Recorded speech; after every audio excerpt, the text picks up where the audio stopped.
Yes, Assalamu alaikum. Bismillah. Alhamdulillah, salatu wassalam ala rasulillah, amma ba'd. How you doing, everyone? Yeah, so you saw the video earlier, did you, of our brother Wejdi Akari? What's wrong with you, Wejdi? I don't understand you. I've done nothing to you, right? I've done nothing to you. You invited people on your show, even people that you don't agree with. I came on, you let me on. I was very polite to you. You started off polite, but then you allowed people to interrupt me. You started getting into an argument with me, and then you kicked me off your channel. You kicked me out. Again, I did nothing wrong to you. You mistreated me. You were rude to me. You insulted me, and then you blocked me as well. I went on my channel, done a video reacting to what happened, reviewing the mess, and yeah, I saw you live earlier today. I typed, you said in your chat, you had a message saying, once the lesson has started, don't give salams. So I said, Hala bishaykh. That's polite. And then you're claiming I'm harassing you and troubling you. Like, what's wrong with you? Don't you see there's something wrong from your side and not from mine? And then you start saying, oh, I don't. The reason I saw his video is because I've been debating Sufis and Shias, and I get notifications. Yeah, I'm sure that's why you saw my video. That's why you went through my videos and commented on them. Is that right? Walaikum salam. One's and Jordan M. Walaikum salam, brother. Yeah, big up. So yeah, Wedgedy, I'll have a quick look at your video in a few minutes. But what's wrong with you? Again, I've done nothing to you. As usual, all these people online that, know me, they know I never do anything to anyone, right? I'm harmless. But it's these online bullies who are so big-headed, so full of themselves, they want to pick on people that they think are smaller than them. Yeah, okay. Okay, Wedgedy. Yeah. So anyhow, we'll come to that. So what's in the news? What's happening? What's been going on? Let's have a look. Our favorite TikTok sheikh. Hella sheikh. What's this? Oh, this is from 2023. Okay. Ali Dow was talking about him. I'm not going to get into that. Sorry. Okay, actually, let's click. This virus guy, wallahi, wallahi. Did you say this virus guy? This virus guy. Oh, sorry. This virus guy is probably what he said. Let me just check that the sound is coming through. Is the sound coming through, everyone? Let me know, please. Let me know if you can hear me. Is the sound working? Yeah, I haven't even tried to to unban my account.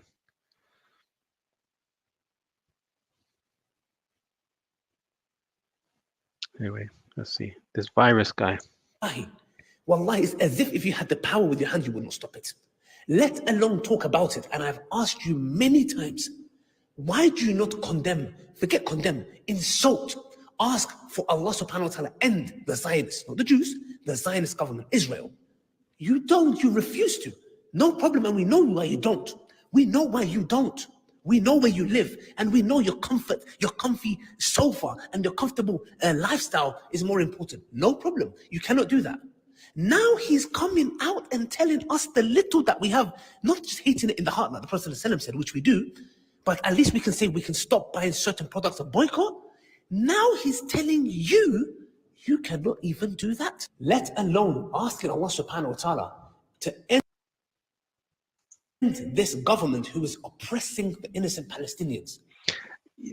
I don't understand from an Islamic perspective why you feel you have to make dua against the Zionists.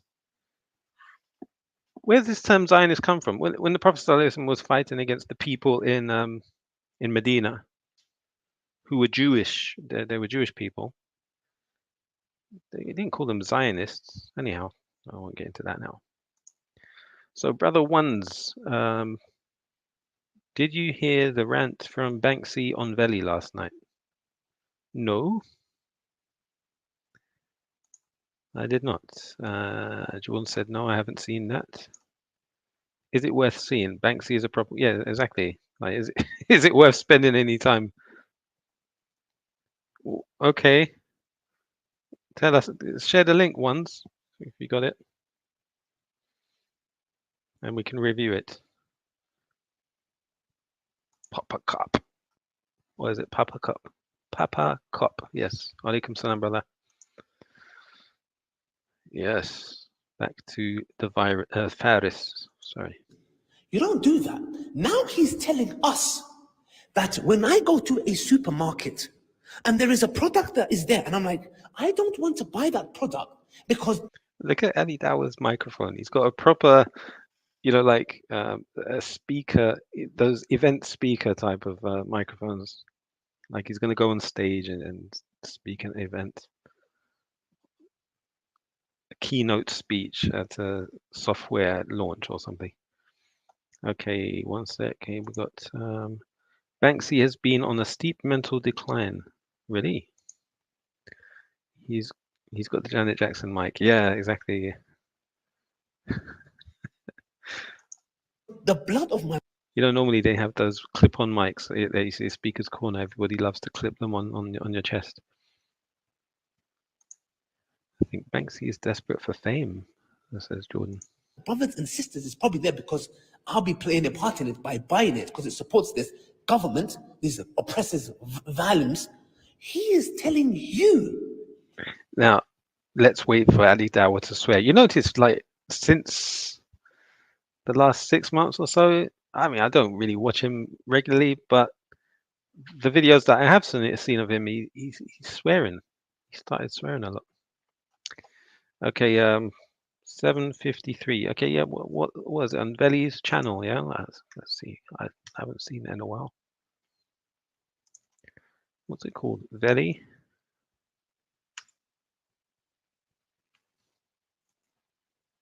Veli Vision. G Block. What's it called? Oh yeah, G Block. Correct. And when was it streamed? Last night, right? So if we go to his channel. And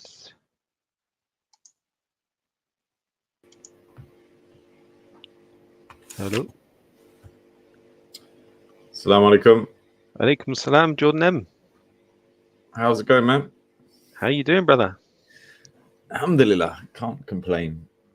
Good stuff. I'm glad you're well, brother. Glad you're well. Where you been? You've been offline for a little bit. You've been traveling? Yeah, traveling and just a bit busy. But, yeah, we reviewed one of your videos last night, actually. Oh yeah, which one? You interacted with Bob the Builder. Ah, yeah. They think they got the better of you in that video. In reality, they didn't. I didn't think so either. I was surprised at people's comments after because I think he justified Crusades. He did lie. But yeah, I get it. I get how the sort of image of it. I mean, if you're a Tommy Goon, you're going to look at that, and me even just saying Sharia law is going to be like, oh, look, see. But I'm happy to stand by my words. Yeah. I mean, Bob's a cretin, man. I mean, meet the guy. The reason why I'm not normally that heated, but I saw Bob had been sort of going up to this young kid talking about your prophet's this, your prophet's that. And I see it every week with Bob. And I think I just got a bit frustrated and wanted to get in his face a bit, to be honest. It looked like that. Yeah, you seemed quite on the offensive when you were speaking to him. Yeah, right? You put them on the back. Yeah, which isn't. I'm not normally like that, but with Bob, I just can't stand the guy. Yeah, I mean, very dishonest, very sneaky. Yes, and that was evident. Yeah, yeah. And he kept moving the goalposts. So he made a claim that something from the Quran. That does Allah hate the kuffar, right? Yeah. Do you hate the kuffar? But doesn't Allah hate the kuffar? And I you think said, I asked him okay, to show me, but he didn't do anything. He didn't. exactly. He said, okay, bring me the Quran, and then he just changed the subject, moved on to something else. Yeah. So we spotted that when we were watching it, yeah. So don't worry. Yeah. And I think the only problem is I think what happened is you came in with a lot of energy, and as the conversation went on, you sort of Yeah. backed down from Yeah. the high energy level that you had. Yeah. And Bob started off on the back foot, but then started raising his voice louder and louder. So it kind of Yeah. looked like I he think was taking ownership of the. it thing. was. I mean, there was that old geezer that kept shouting in my ear. So I was surrounded. I was surrounded by my fellow Englishmen who was like, "What's going on with this geezer?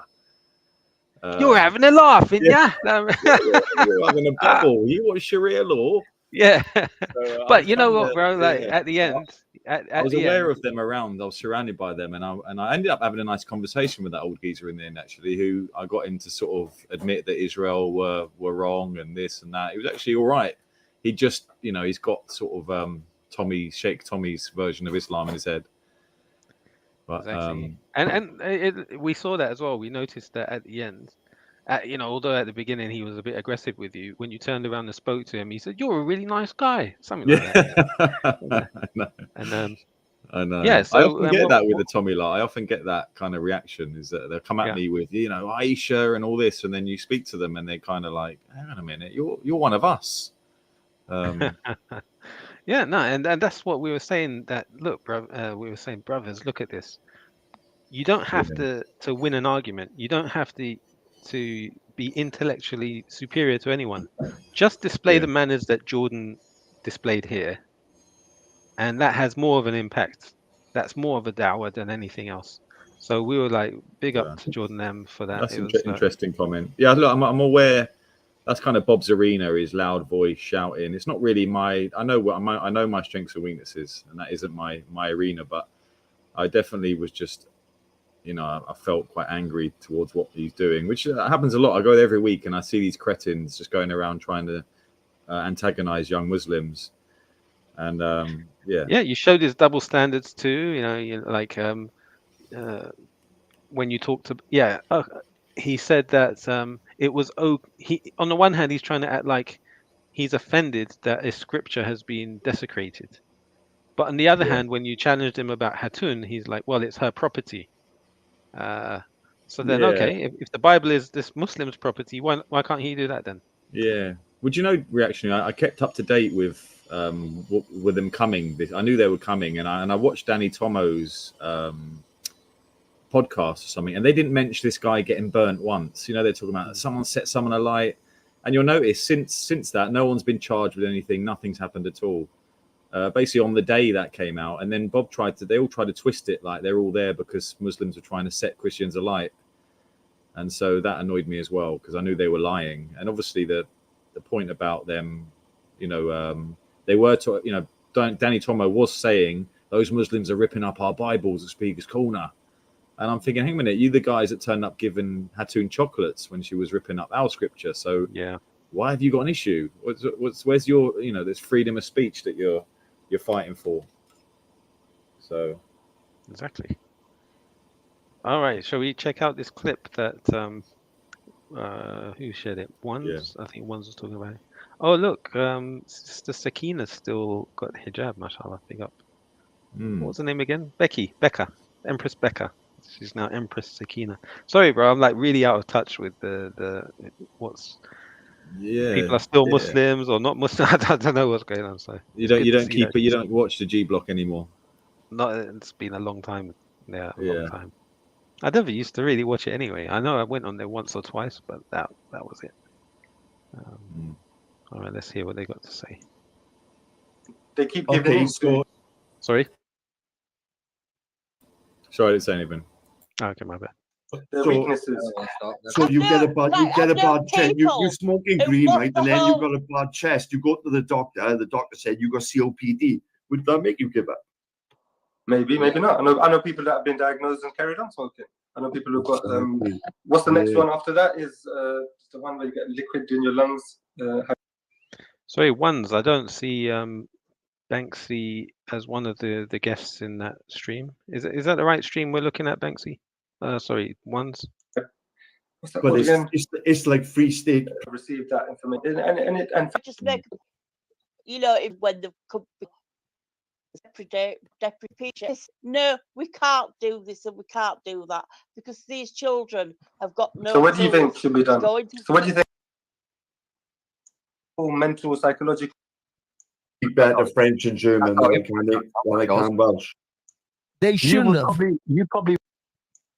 We don't know who's talking to, guys. We don't know who's talking to Raiders. All That these whole foreigners basically in going the at once. UK. I'm one of them. Guys, one at a time, please. Look, Leg and Banksy were having a bit of back and forth. Two at a time, guys. Come on.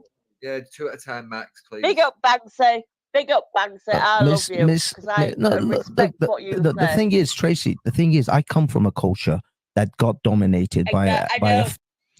He's got a good microphone though. Like he's whispering, but his voice is like way better than everyone else's. He's got a good quality mic. Foreign Arab nation, and they forced us. They tried to force us to not speak our language. They tried to force us to worship Allahu Akbar and some Arab desert Bedouin lizard eater, and we resisted for all we could. And even to this day, the Persians resist that Arabization that they forced us into. They forced us to change our written language. They tried to force us to change our spoken language, but they were unsuccessful. I've seen what invaders do. These people who come at your shores every day and every month are invaders, and they come here because you see, this is what, again, I will repeat it, and I will repeat it 1,000 times if I have to. Frank Herbert says, I will ask for freedoms when I am weaker than you, because that is according to your principle.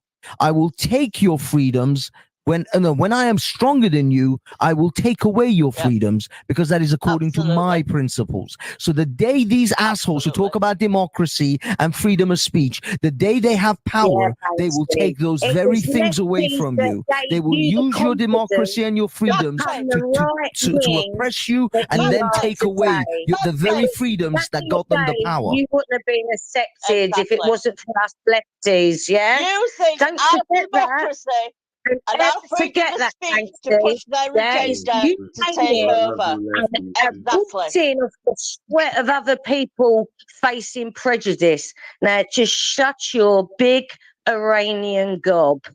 You contribute nothing but division in this country, where I would create harmony.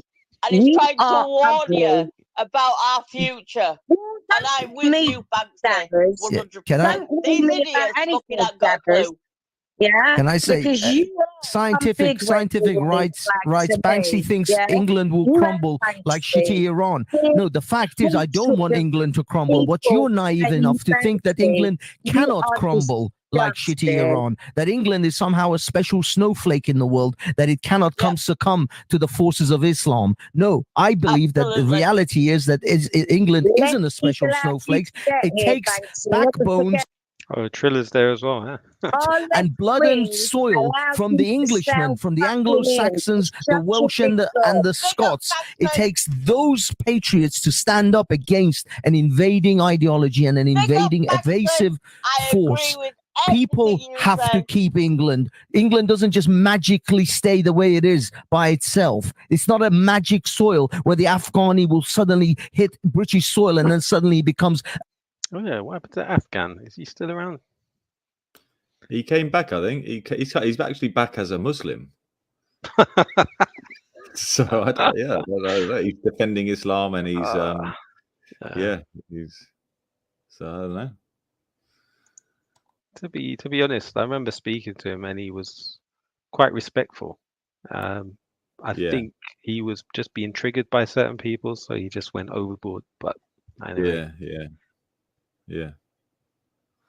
So I don't know what Banksy's supposed to have done here. I don't know if I should forward it. It seems to be. I mean, the ladies talking to him seem to be drunk, right? Yeah, it's just like a conversation down the pub. But I find it hard listening to Banksy, because if you meet Banksy in real life, he's like this tubby little geezer that laughs at all your jokes. He's literally as cringe as you can get. And online, he's created this like online persona, like he's this like I don't know, FNAT, Tommy, like tough guy on immigration, you know, Iranian guy that's going to help save the West. And he's just, I don't know, it's like, you know, because I've met him a few times in real life. It's just odd to hear him on a panel. It's like, what's going on? Yeah. It's an alter ego. Which is why I think he can't, you know, generally he can't really hold a conversation without double standards or contradicting himself, because it's not really his feelings or his kind of what he thinks. I remember once being on, that was it. I think I was on Veli's channel a couple of years ago with Ralph, our good friend, and we were going at Banksy because like we figured out that every word he says, every sentence that he speaks, he ends it with a laugh, even when there's no joke. Like he just laughs, and so we just started mimicking that. Yeah, and in real life, when you meet in real life, times that by 10. He just giggles and giggles, and it's just like it's like a bit weird, but yeah, like I say, when he's on G Block late at night, maybe he's had a few as well. He just, I don't know, he just turns into this kind of like. And I did watch him on the stage at Tom. I don't know if you know, Banksy got to go on the stage at Tommy's rally, where they're making out it's some massive rally. It was like 4,000 people. I think more people. Some people get more at their wedding, but Banksy was really like starstruck and. Like, I love you guys. I love your flags. It's beautiful. I mean, they're all just looking at him like, who is this fat Iranian geezer in our country on the stage with Tommy? So I think he might be related to that. You know, have you seen that YouTube channel called Maha Tusi? Yeah. He says, we are the media. This guy is like... Okay. He's quite big now, isn't he? Yeah. He's an illegal immigrant who hates illegal immigrants. The thing is, he's quite well spoken, right? Because normally these ex-Muslims are weird and emotional, but I remember seeing him thinking this is interesting because this guy seems to talk like a bit better than the others. I think I could be wrong. Yeah, he's got an awful accent. I think Banksy speaks much better and clearer than that guy, but he's got the backing of what's that guy, Jacob Rees-Mogg. I think these people are funding him. Oh, really? Yeah. That's why his channel's been allowed. Like if he was one of us with our channels, he would have got defunded or what's it called, demonetized, shadow banned, and all that. The ones that are allowed to flourish and boom are the ones who've got certain backing behind them. Yeah. What's it with the Iranian? Why a lot of them Iranians reactionary? What is it? Obviously, I'm aware about what's happened in that country, but what is it about the Iranian ex-Muslim that becomes this kind of clean-shaven, suck up to the Tommy Robinson kind of character? I don't know, because you've also got the same thing with the Sikhs as well. So it could just be people trying to overcompensate, right? Yeah. So you got immigrants to the UK. Back home in their own country, they were used to being people of maybe some sort of social prominence, and in the UK now they're an immigrant. So when they speak, nobody listens. So they're trying to be accepted. I think that they're just overcompensating. Is what I think is happening. Okay, but I may be wrong. I mean, it could be other reasons, but I don't see what those reasons could be. But that lady, she made a point that the leftists try to use, and she just used it there. We let should you be in. grateful. Yeah, so don't argue, don't raise your voice, don't have an opinion. Just do what I tell you. That is interesting, isn't it? That Banksy obviously came into the country as a Muslim. They would have viewed him as a Muslim, and he wants to kind of just put up the drawbridge and sort of just what is he expecting not to go back? Because I think if Banksy was genuine with his thoughts and stuff, he should basically deport himself back, shouldn't he? And say, let England be English, and I'll take my Iranian backside back. But he's sort of prancing around here like he's and sucking up, and then basically putting up the drawbridge to all the other Iranians that might want to come over. Yeah, and not just Iranians, but he seems to have a problem with Pakistanis as well. Everything else, Somalis. Yeah. He's just over. There's a word for it. It's not overcompensating, but the same type of thing where you just try extra hard to be accepted. It is like that kid at school, in it, that gets slapped up by the bullies, but he still goes back for more and loves them and carries the bags for them and wants to be there with the crowd. But yeah, he's kind of like that guy. So is Ralph still around? Does he go on that channel, or is he? I haven't heard about. I did see Ralph at Speaker's Corner a few weeks back, but he wasn't really saying much. I've heard he was back in Germany, but I don't know. Weren't we on stage? Was it stage 5 or something? Weren't we on? I was waiting for some. I was waiting for some. I didn't know where he was going to turn next. And what was that called again? That group he thought. Oh, I forgot what he called. Is it Patriotic Alternative, or was there something else he was? Some sort of ideology he was talking about. It was. I don't remember what he called it though. Maybe someone in the chat knows. I can't remember. Yeah. And but you always got on all right with him, didn't you? I mean, he's I couldn't stand the guy because of the stuff he used to say. But then maybe you looked past that. I don't know. I've only spoken to him twice. Yeah, twice. Yeah. I've not really got on with him or not got on with him. Like, I guess I can disagree with people without having to get into an argument. Do you know what I mean? Like, that's just my approach to things. I don't need to get into a slanging match with somebody who I disagree with. So that's why you might see me talking to Why So Religious or Pakistani atheists or someone like that. Yeah. Without. Well, the difference is I can speak to WISO because, I could be wrong, but I've never heard WISO, for example, disrespect the Prophet, peace be upon him, like Ralph has. Ralph has openly, properly disrespected and said the most vulgar things, whereas WISO Religious has never gone to that level. He just kind of critiques and brings up old arguments and stuff like that. Whereas Ralph has gone to depths that, for me, they're too far below for me to accept. To then go, all right, mate. You know what I mean? Yeah, he has apologized though. That's the thing, right? And yeah, he admits to be drinking at the time. What else? No, fair enough. He did apologize, so that's how I took it. Because I don't know if you remember, like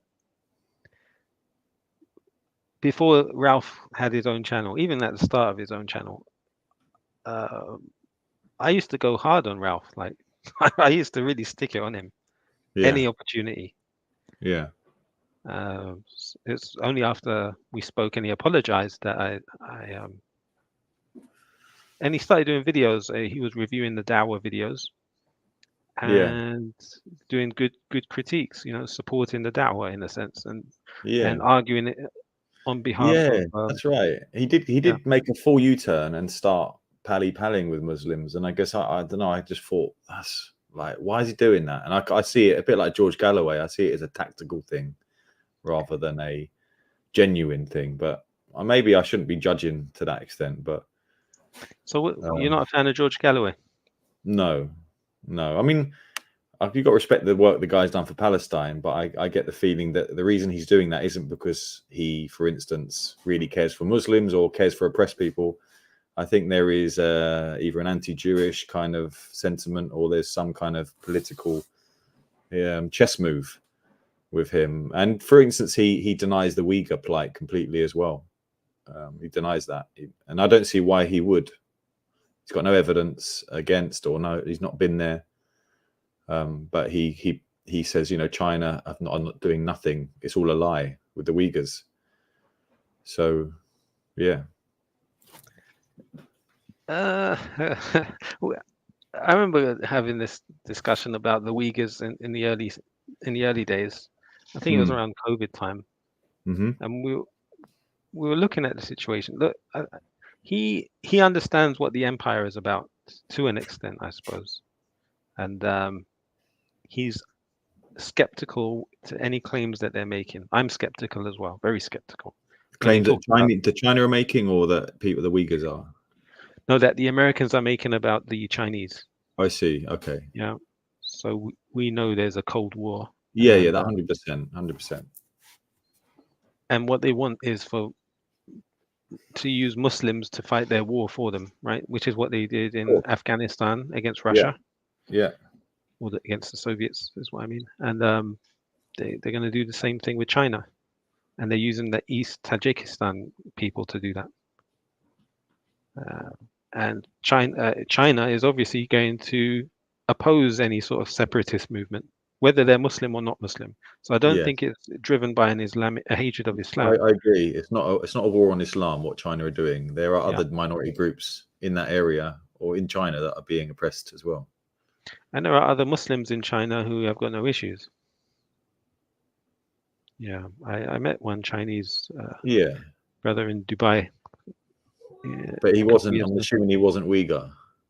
No, he was from a different part of China. Yeah. He says where they live, they got no issues. Yeah. So yeah, there's a lot of geopolitics happening behind that. But the Uyghur plight isn't an American. I mean, they may have jumped on it, but it's not the Americans that came out to expose this. You know, we have testimonies of Muslims, loads of accounts. So yeah, I get America would jump on it and exaggerate it and all of that stuff, but I think fund it and fund it. But for me, there's no doubt in my mind that there are. I mean, there's talks of 1 million people in re-education camps, right? Even if there's 200,000, let's say we go on the less conservative, more conservative figures, that's still a lot, isn't it? And that's still something that is serious. Or is it possible that it's all a lie? Is that really what someone can say? The thing is, I don't know. I wouldn't know how to verify what's going on. I suppose Sabur had interviewed somebody from there, so maybe. Yeah, Arslan. I've got his contact, and I've spoken to him a few times. Well, if it is true what's happening, then it's worth highlighting it. Definitely. I wouldn't support China against them, even if they are separatists. Right? I guess the original point was about Galloway, isn't it? And I guess that's why I'm a little bit skeptical of it, because I think the Muslims jumped on him. Like he was, it's a win for Muslims when he got elected in Rochdale, and I don't really understand that. But I guess look, it is a politician that isn't, talking about cutting electricity off of Palestinians or justifying bombing them. So I get that, but I don't think it's necessarily like a win for Islam. Yeah, and I remember before Galloway won his recent election, he went to some anti-war march, and he was prevented from speaking. They wouldn't allow him to talk on. He's always a sort of staple speaker. But they didn't allow him to speak because the organizers said, "How can you support Assad, and how could you deny the Uyghur situation? Because of those two positions, we're free from you." So they wouldn't allow him to talk. And that's why during his election campaign, he said, "Look, I understand some of you disagree with me. Fine. Have that disagreement, no problem. But for the sake of Palestine, vote me in. There is nobody else that's going to stand up in Parliament for their cause." Yeah. So from that perspective, I think it makes sense to support him. Yeah. Which may well be a tactical way of getting the Muslim vote, isn't it?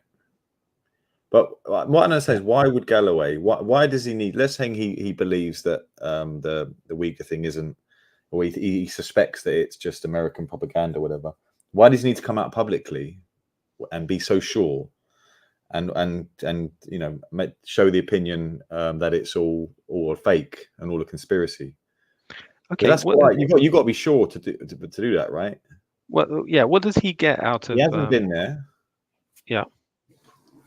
He's got no evidence. Obviously, the evidence may be on the people making the claim, which be the people on the other side. But I just don't, if he has that opinion, I don't understand why he's publicly been so vocal about it. Yeah, one thing we know is that he's not afraid to stand up for a cause he believes in, even if that's against himself. Because to go against Israel or to go against the United States after 9/11 when he went to Washington and spoke, directly to them. Like, he's not afraid to stand up to people. Why would he be afraid to stand up for the Uyghurs? Well, he's clearly siding with China and going Okay. against Israel, isn't he? So there are two agendas there that I think he's doing. So I agree that, like, you know, what he's one of the few people to stand up, but that's also given him his niche. That's given him his popularity too, hasn't it? I think he's supportive of China and Russia because they are the only opposition really to the United States and the UK and Israel. Yeah, I agree with that. Whether he believes that they're innocent of what they're doing, I don't know. But yeah, you're right. I think from what I've read, there is evidence about the Uyghur situation, but I'm not sure his reason for his silence on it, or if he's even denying it.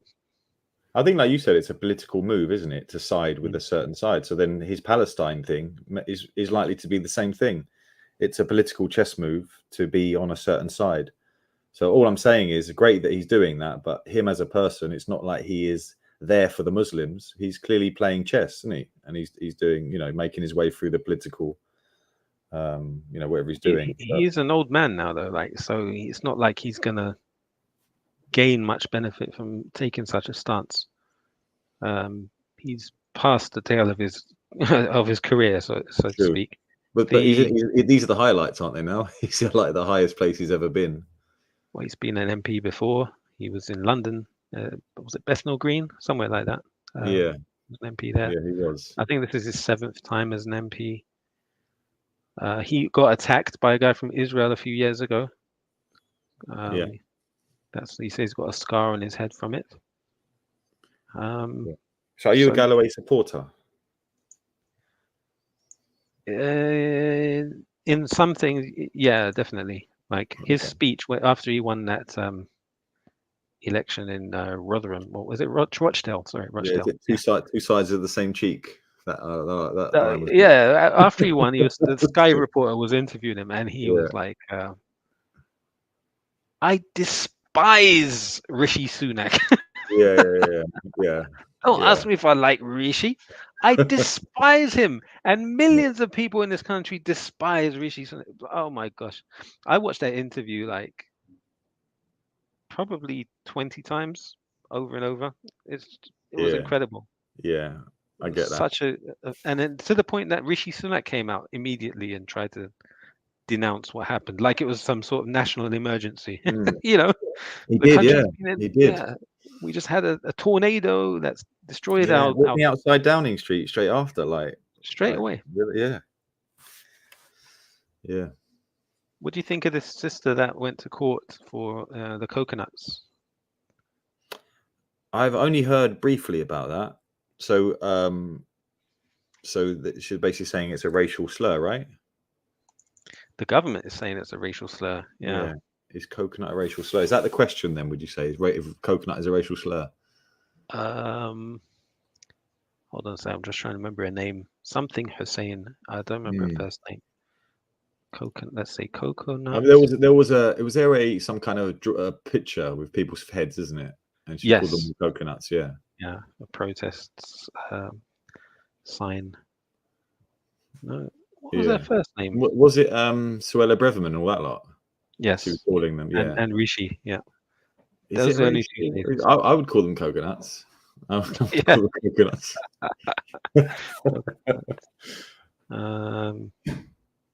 Westminster Magistrates. Oh. It's not even there. Really? People are getting arrested for saying coconut. I retract that. I don't agree with it. It's been suppressed. Disgusting, that word. Yeah, terrible. Shouldn't be coconut. It should be Oreo cookie. That's a better one. Coconut. Yeah. What was the name? Yeah, no, I think that's what he's talking about. So my wife's just telling me about the same scenario. Same court coconut. Rishi. The first one was a teacher. I think she got fired. I guess if you're calling someone a coconut, you are referring to their skin tone, right? And then Yeah, that's it. Here's her name, Mariha. You know, she was a school teacher, Oh, no, and she lost her job as a result of that. Yeah. No, another event's happened recently where they've put smiley faces on actual. That's what it's on, yeah. What's your opinion, reactionary? I think it's an acceptable form of protest, right? There's a common term used by oppressed minorities to refer to, like, imagine going to a picket line, right? Yeah. And there are protesters there, and they're on strike. Okay, there was a famous strike outside Sellafield once, right? And you'll see the placards all over the floor after the end of the event. But anyway, people are on strike. They're protesting for better pay, and then somebody walks past and goes to the office and defies the strike. What do the protesters shout? They shout "scab." They start. There's an insult that they use against them. So there's certain terminology used by different groups of people for those they consider traitorous or treacherous. Yeah. The term used for people who are traitors to an oppressed minority is coconut. Yeah. I don't see how that's a racial. So if I was to say to Danny Roscoe, "You're a coconut," if I was to say that to him, do you know who Danny Roscoe is? Yeah. Do you think he'd be offended at that? I mean, I think he'd be proud. I don't know. Yeah, he might feel offended, but you're justified in saying it if he is arguing a position that anybody would consider as being a coconut position. But I'm calling that. Then am I being a little bit prejudiced by firstly referring to him as obviously the outside of the coconut, the brown color, and then assuming that his views, I'm actually enforcing that they are white views, which isn't the case anymore, is it? Like those views are not necessarily held purely by white people. Yeah, like the Banksy type of people, right? Yeah. But they are. You would call someone like Banksy a coconut because he's brown on the outside, but it's not. It's not to say that his views are white views. His views are the views of white supremacy. That's the argument, and it's not. I don't see a problem with that. I did have a good argument for it, and then it's gone out of my head now. The odd thing is, if you're a teacher, though, you are held to a slightly different standard than someone just on YouTube, right? Because you've got kids in your groups, and I don't know. Yeah, she's going on a lawful protest, and she's lawfully protesting. That's a good way to educate your kids, not to turn to violence and to do things in a lawful way. I guess being in a country where we have a coconut prime minister, naturally. Do you remember once Faz, he called Veli a coon? Do you remember that? No. See, that's different, isn't it? That's racial. That's worse than coconut, isn't it? What's worse about it? To be honest, I'd need to look into the word. I haven't really looked into it, but I imagine, like, for me, that word was something used. Was that not? Are these not words used back from the slavery days? So these have different connotations than a coconut. Like, wasn't a coon like the person that would grass up the other slaves and stuff? Like these are. That was Uncle Tom, I think, is what you're talking about. Yeah, Uncle Tom. The same thing. Yeah, Uncle Tom was the term used for the person in the slave master's house. Yeah. Yeah. Let me have a look. What is a coconut? Was the wrong. It's a racial slur used provocatively to refer to dark-skinned person. Yeah, it doesn't say it's connected to slavery, so maybe I was wrong on that.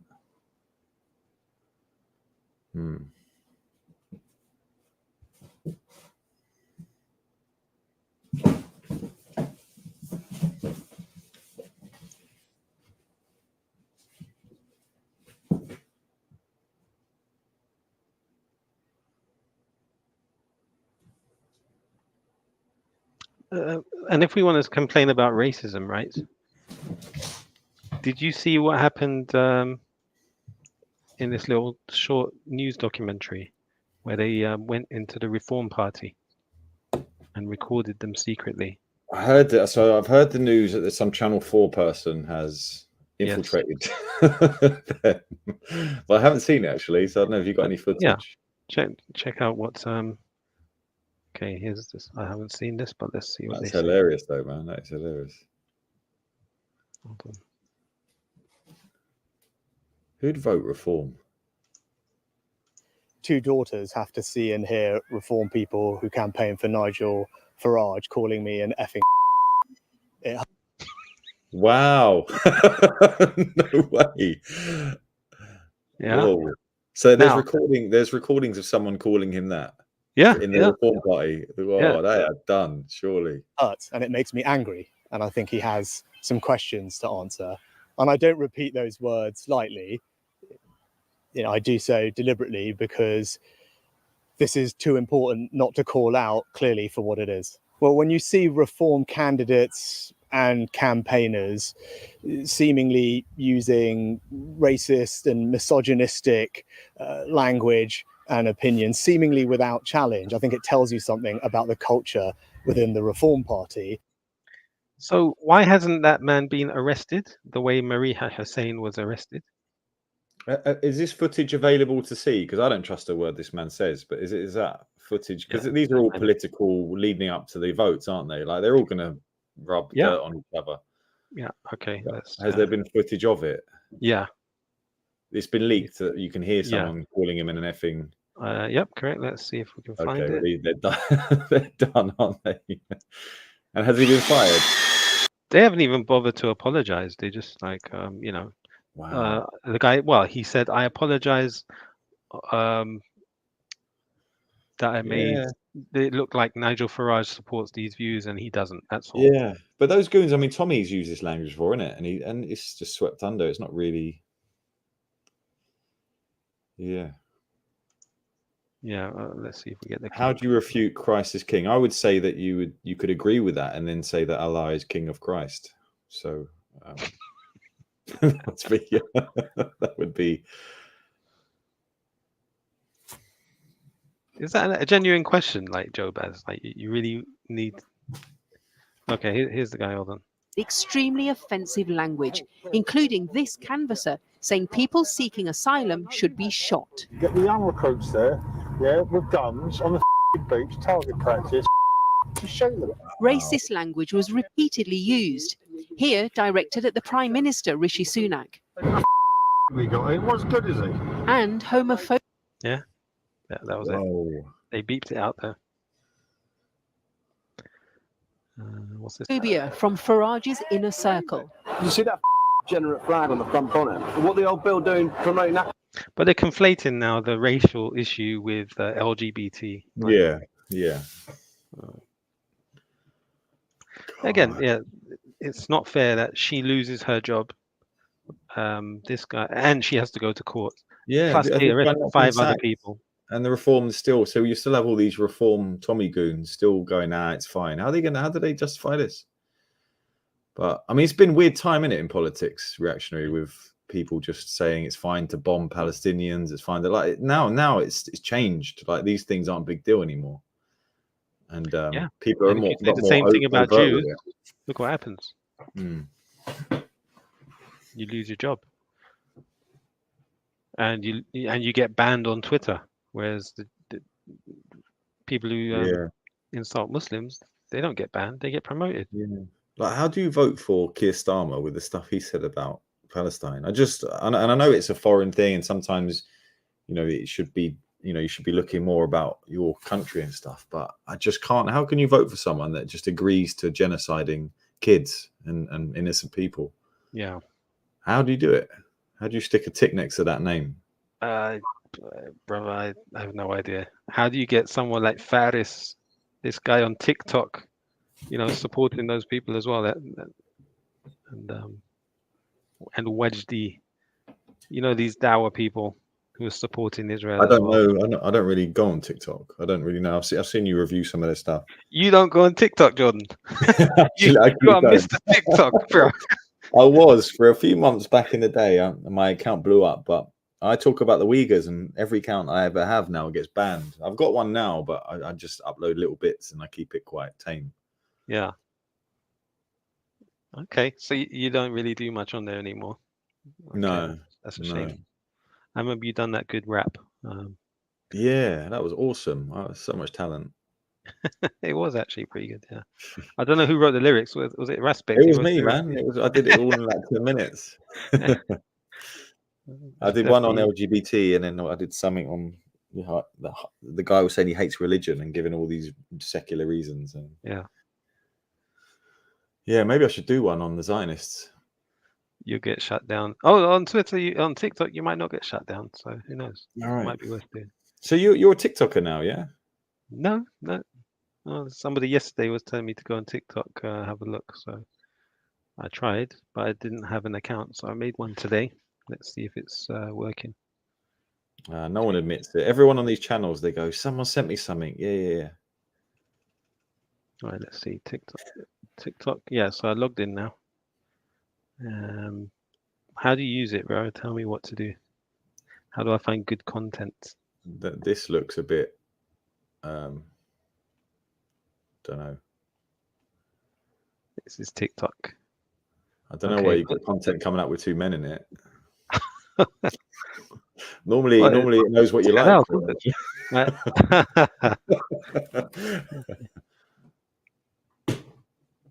Oh, there's a woman. Okay. What's your user so called Faris Hamadi, who like I know his face and I don't really know his views. Why is he of importance? Is he big in the Dawa world? Is it just TikTok, or because no one talks about him on YouTube? Yeah, exactly. Nobody talks about him because he's completely uninteresting. And but for some reason he's become famous. Okay. And I now see that Bolston guy. Who's that? Something Bolston. Shahid Bolston. He's also become like massive with these kind of videos where it's like, yeah, I don't know. He pretends he's like Malcolm X. Yeah, like he's He does the finger on the head. Yeah, that's the guy. Yeah, that's the guy. See, I'm sure. He seems like very knowledgeable, but I can't watch when someone does that to their videos. It just looks so fake. I can't watch it. I can't. It is fake, right? It is. He's acting. I just can't watch that. It's so cringe. I mean, I know my YouTube may also be cringe, but this guy's trying to put out knowledge. Well, he doesn't quote the Quran or the Sunnah, so from He's what very I've seen, political, isn't he? Yeah. Yeah, it's just analytical. Yeah, shall we say? It's applying critical thinking to an extent. I don't like. I can't watch more than maybe 1 minute of him talking, so I haven't really watched much of his content. He's a bit like Banksy. Like he's created this online persona of him being this like, I don't know. Yeah, but probably in real life he's probably the same. Giggles and laughing at his own. Did you? I saw a video. I was watching a video this morning on Dili Hussein. He was interviewing the Thinking Muslim. Because there's the Thinking Muslim. Yeah, I know that name. The Thinking Muslim.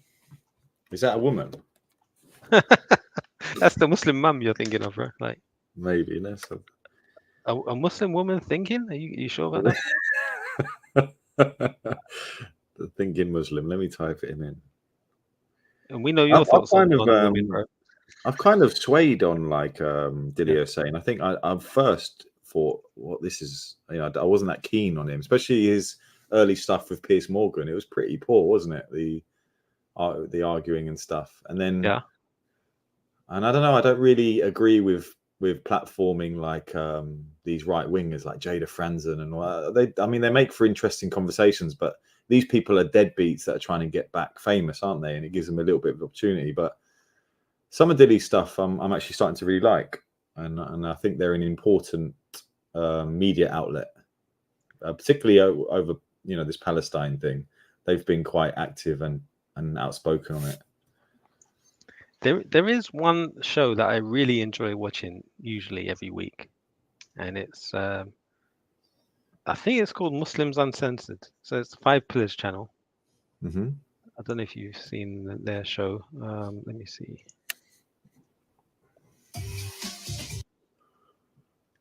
Videos. They call it Muslims Uncensored. Oh yeah, Robert Carter and the other guy who's yeah.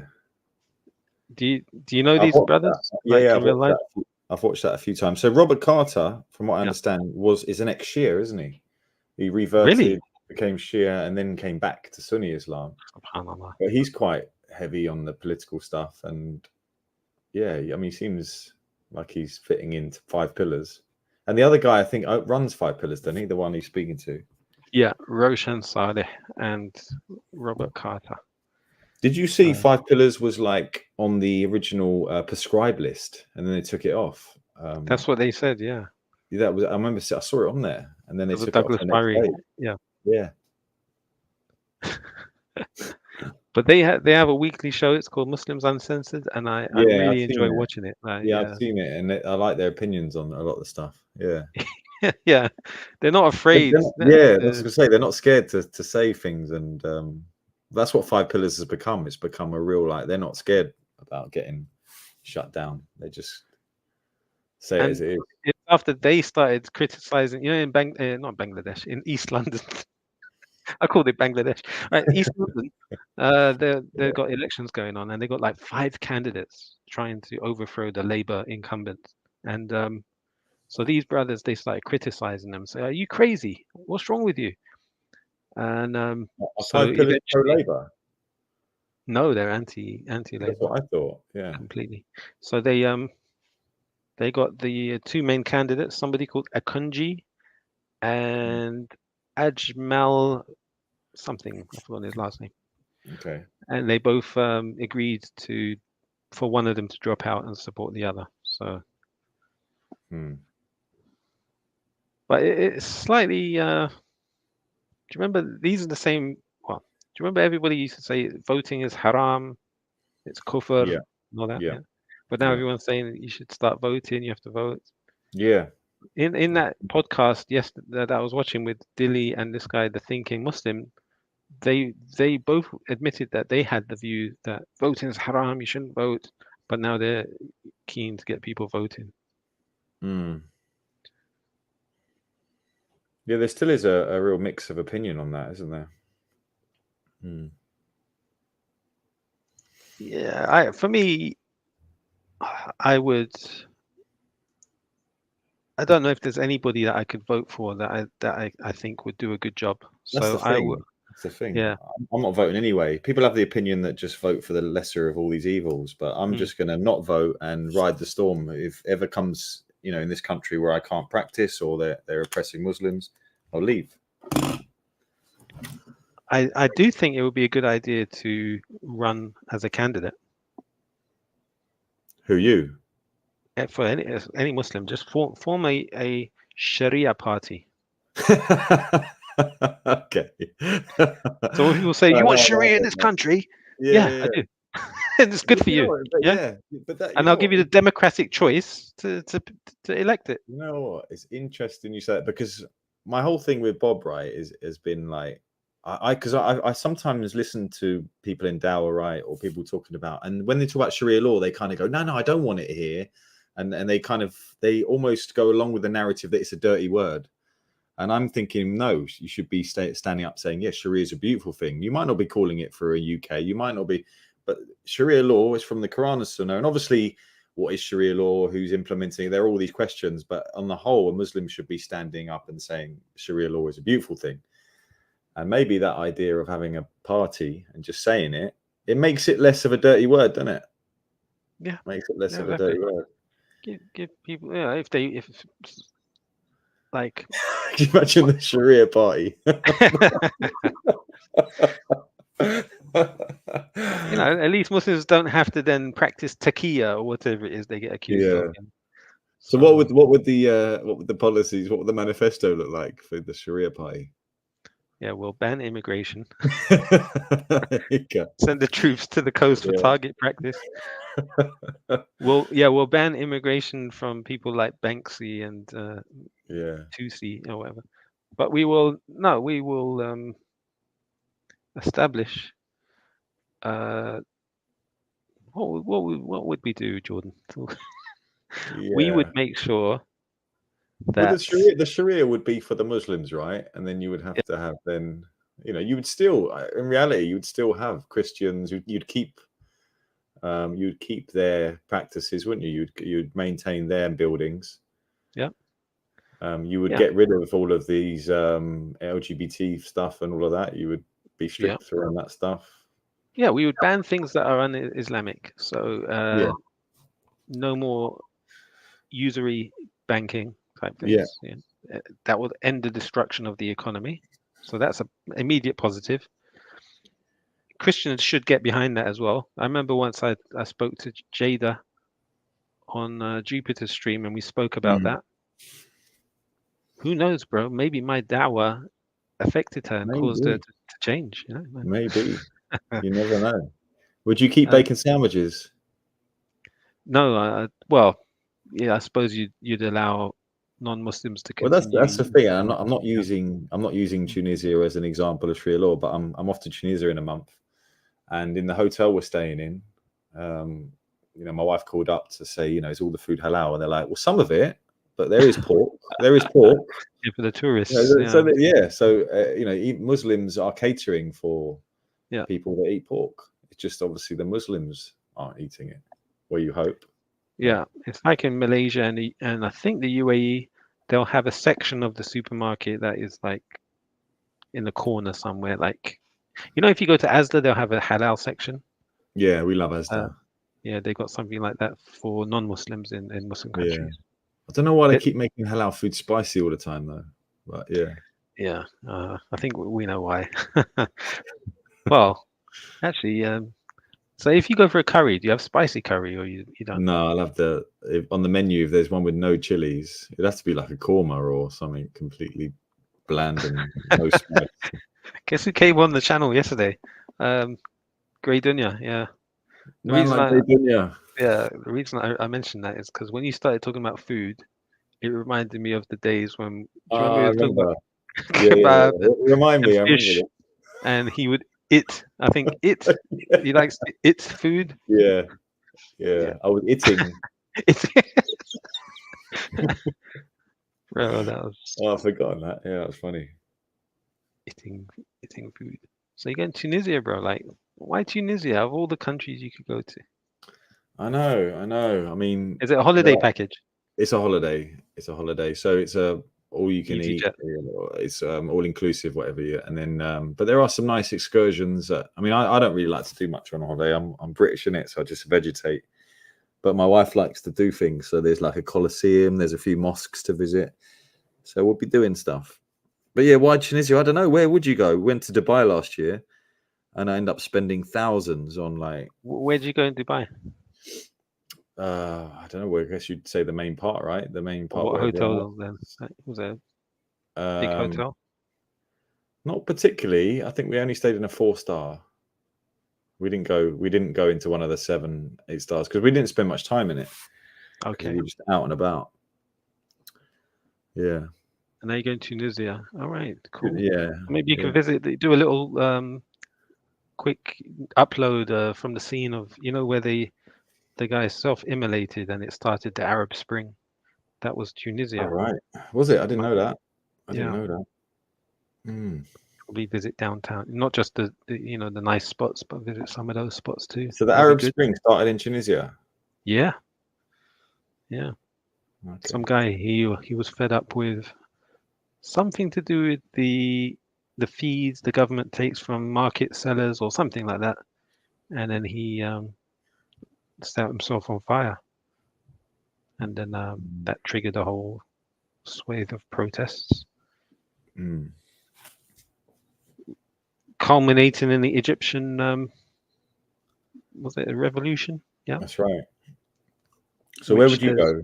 Where would you go? Or where have you been that you'd recommend? Because for my wife, it's like we have to have somewhere that's halal food, somewhere nice weather. So we're going to go to Egypt next year.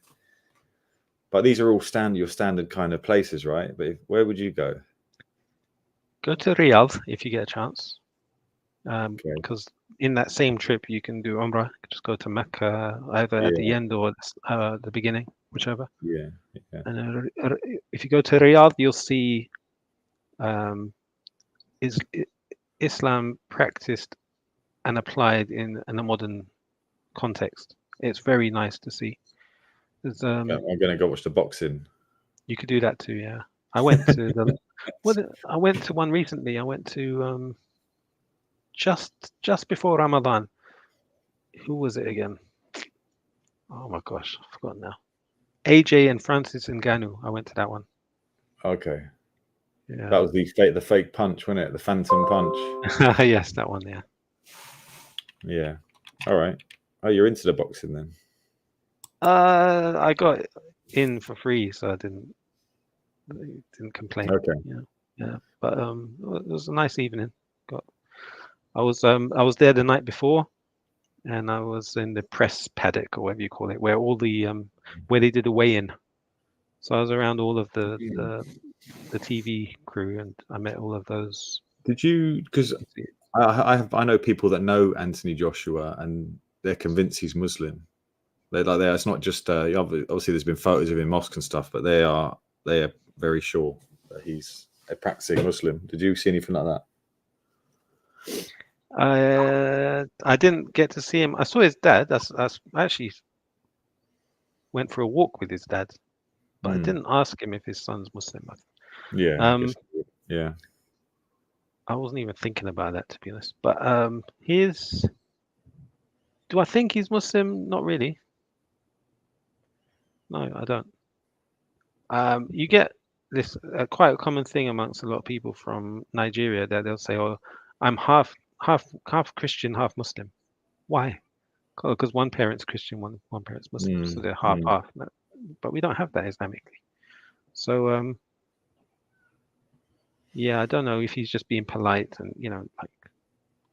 I don't know. You can be, and I remember he was quoting some Kemet stuff, right? He was into the Kemet ideology for a while. Yeah. And that was after him going to the masjid. So yeah, that's right. I think even Respect speaks to him as well. With his family, Respect. Really? Respect's gone quite big on Instagram, and he's got quite a few of the famous either rappers or boxers as well with the racism stuff. I've not seen Respect in ages. Maybe he's just disappeared from YouTube. If you're not on Instagram, you won't see him. Okay. But he's definitely given up all of the rubbish stuff, which is great, isn't it? Because he used to get stuck with streams about Hector and all that stuff. I think it's great. As funny as it was, I think he's definitely putting his time for better use. What was that song again that Waleed used to sing? Oh my gosh. Oh, it's Helena. It's Helena. Yeah. It's Helena.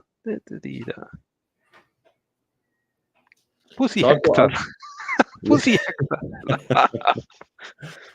So I've got a theory about Saudi Arabia. I don't know if because you've been there and you've probably experienced it. So Saudi Arabia, right? Would you agree they've got the Football World Cup going there. There's been Halloween parties, boxing, I don't know, singing, concerts, and all Formula that. Right? One. Yeah, they have Ronaldo living there with his girlfriend, which was sort of Steven Gerrard. Yeah, Steven Gerrard. So Saudi, but this is our kind of this is where Islam is probably, like you said, at its purest form in the world. I'm not saying it is totally there. So why would a country like this do this? And my theory is that it's kind of making itself harder to bomb. I don't think Saudi has a particularly strong army, and I think that there's always threat from Iran, always threat from other places, particularly with the Kaaba and stuff like that. And I think Saudi have. So I keep thinking, why are they doing this? You look at the Yemen situation and stuff like that, you think, why are Saudi behaving this way? And I've come to the conclusion that I think that they are just they're protecting themselves by becoming more westernized. What do you think? Theory? Protecting themselves from who? From Israel, Iran. So if they're developed, then Iran won't bomb them. Is that the idea? Well, no. Well, Iran can't. If you attack Saudi, you're basically attacking America in the West now. So Saudi have obviously got close ties with America now. And yeah, it's become almost an ally, right? And so Saudi has become protected. But yeah, I suppose it's an interesting argument. I mean, they've been protected by the United States ever since they discovered oil. They made an agreement with the US. Wouldn't you say ever since Saddam Hussein? No, even before that. Like, I think it was in the 50s. What was that president of the United States? Hold on, I'll find you a picture. I think it was Truman. Okay. President, USA, Saudi, King, Navy, ship. Let's see if that comes up with anything. Yeah, see this clip? Okay, yeah. Franklin D. Roosevelt. Yeah.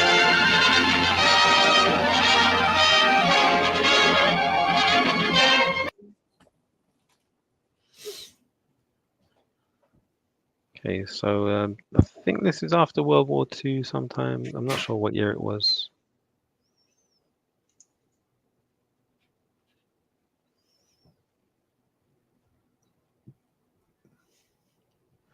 But yeah, they had this US naval ship, and the King of Saudi went to visit the US president on that ship. And that's where they formed an agreement that the US will protect Saudi Arabia.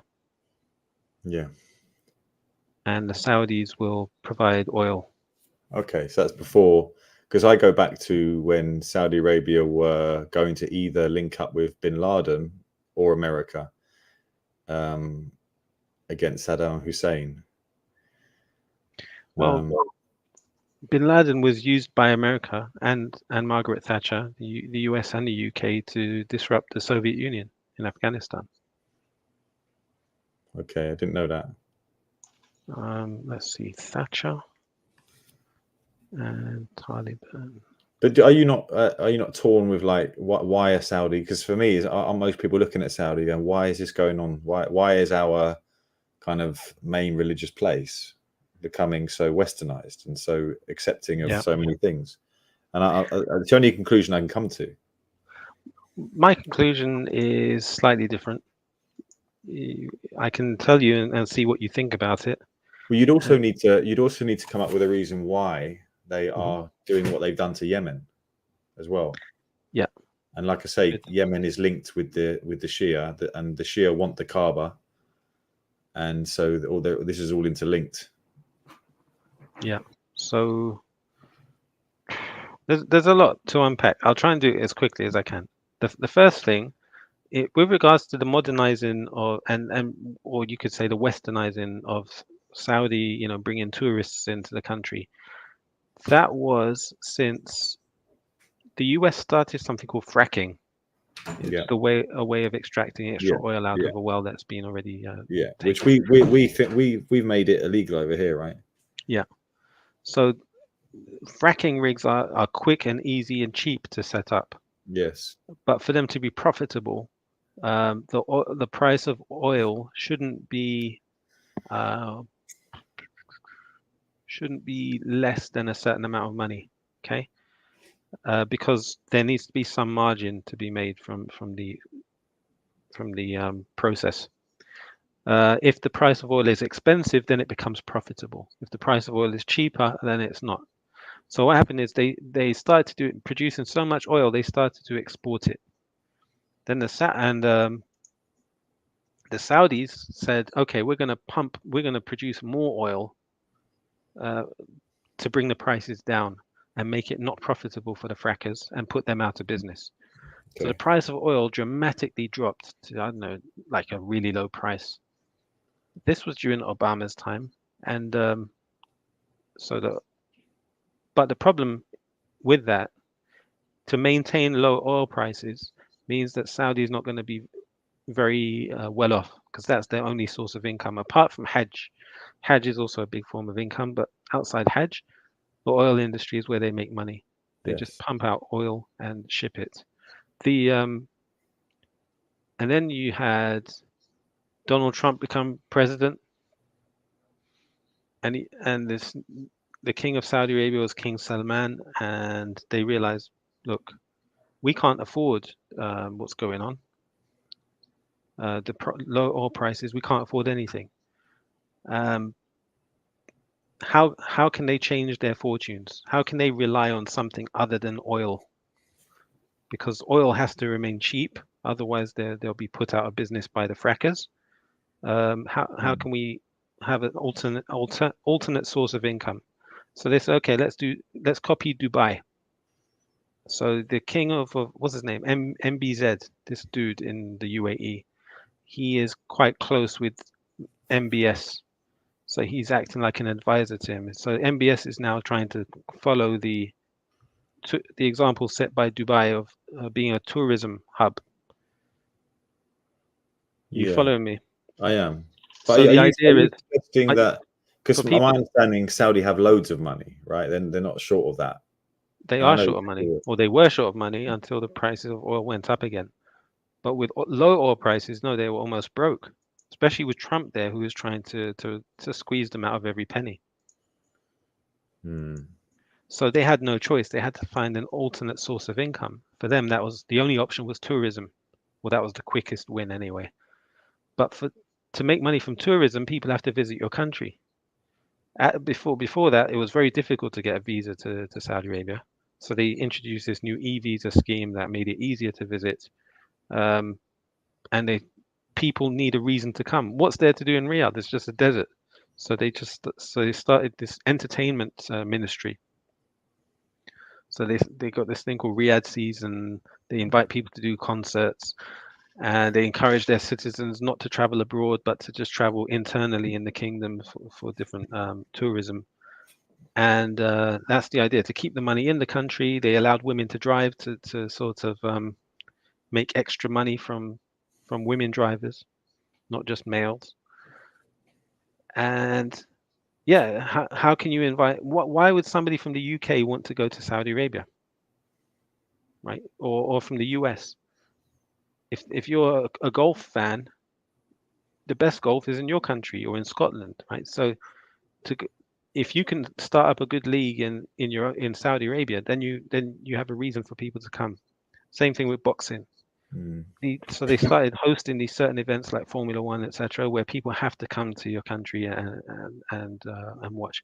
And now they started a new airline in that regard as well. So Emirates, they wanted to encourage tourists to come over, so they started their own airline. They got Airbus to make the A380, which is a double-decker, huge airline, people mover. They got people to load those aircraft and ship them to Dubai. Spend a few nights at their hotels and then send them back home. So that's what Riyadh is trying to do now. And they've started a new airline for that purpose. It's called Riyadh Air, where it's probably the case they're going to allow alcohol on those flights. They had to change certain rules to allow non-married couples to stay in the hotels, because in the past that was haram, right? But most of the Western tourists who come are not going to be married. So if you don't allow that, they're not going to come. So I guess the point I'm getting to is ultimately the whole reason behind it is, they need an alternative source of income. They can't just rely on oil. That's quite depressing, isn't it? Because in your and I get all the points you said. In your theory, or in your theory that they're because I see Saudi as dropping their Islamic values on a lot of these things. They're doing it for financial gain, whereas in my theory, they're doing it to protect the Kaaba. So I might have to keep my one so that I don't get depressed about Saudi. Because also you have to explain about Yemen as well. Because for me, Yemen is a massive deal, and I have to square that circle of how. Yeah. So that Yemen thing is not connected directly though. What happened in Yemen? Saudi and allies, right? So it's a whole bunch, but Saudi is still involved, aren't they? And they're still involved in that area. Yeah. So if we're upset with what Israel is doing to Palestine, we should be just as upset with what Saudi has done to Yemen. Well, this is where I got to my theory, because that was my issue. It's like, why am I calling out? Because for me, it would be worse if Muslims are doing it to themselves. Like, I'm going to call out them. Like, what are you doing? Yep. Like, you should know better. But like I say, I think they forced famine on the Yemenis. Yeah, so they tens of thousands of people died of starvation. Blew up the bridges so you can't get humanitarian aid in. All the stuff that even the white phosphorus has been dropped on Yemen. So all of the stuff that we accuse Israel of has been done by Saudi and the coalition with Saudi and all the allies to Yemen. Yeah. So I had to do a bit of searching as to why is this place Saudi? Why how can I justify it, or not justify it, but why would they be doing this? And I spoke to John Fontaine, and he sort of mentioned a lot of this as well. He's talking about, you know, the side of the Shia wanting to, you know, and Iran are actually there waiting to attack, and so Saudi aren't in an easy position. They have to kind of ally with Western powers, and it does make sense that they are Westernizing to become more, you know, it would be hard to bomb Saudi now, wouldn't it? But I didn't realize your point of, I thought Saudi had money even before. So I take your point that they obviously need money and need look at ways to stay in the game. But yeah, dropping their Islamic values for that seems a bit of a shame. Yeah, I mean, if you go to Riyadh, you won't feel that the Islamic values have dropped. It will still feel like a very, very Muslim place. The thing you might notice, the thing I noticed in the old days, if you went to like McDonald's or any restaurant, there would be a section for males and a section for families where females would go as well. Yeah. Now it's just one section, so male and female. Okay. So yeah. Women also drive cars. That's another difference. Yeah.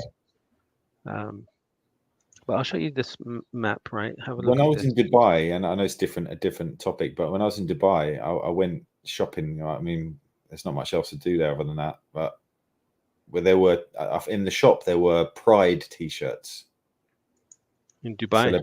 Yeah, in Dubai. Yeah, and this is in Dubai, in like the main market stalls that you could buy sleeveless tops with LGBT Pride rainbows on them and stuff. And they weren't just rainbows without it. They were clear that, you know, Pride and LGBT and all this stuff were on it. And yeah.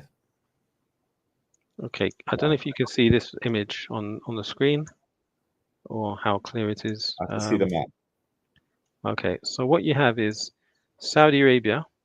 Can you see the mouse moving or not? Let me have a look. Are you on the one on the right where it says Britannica? Oh, sorry, it's in the wrong window. Hold on.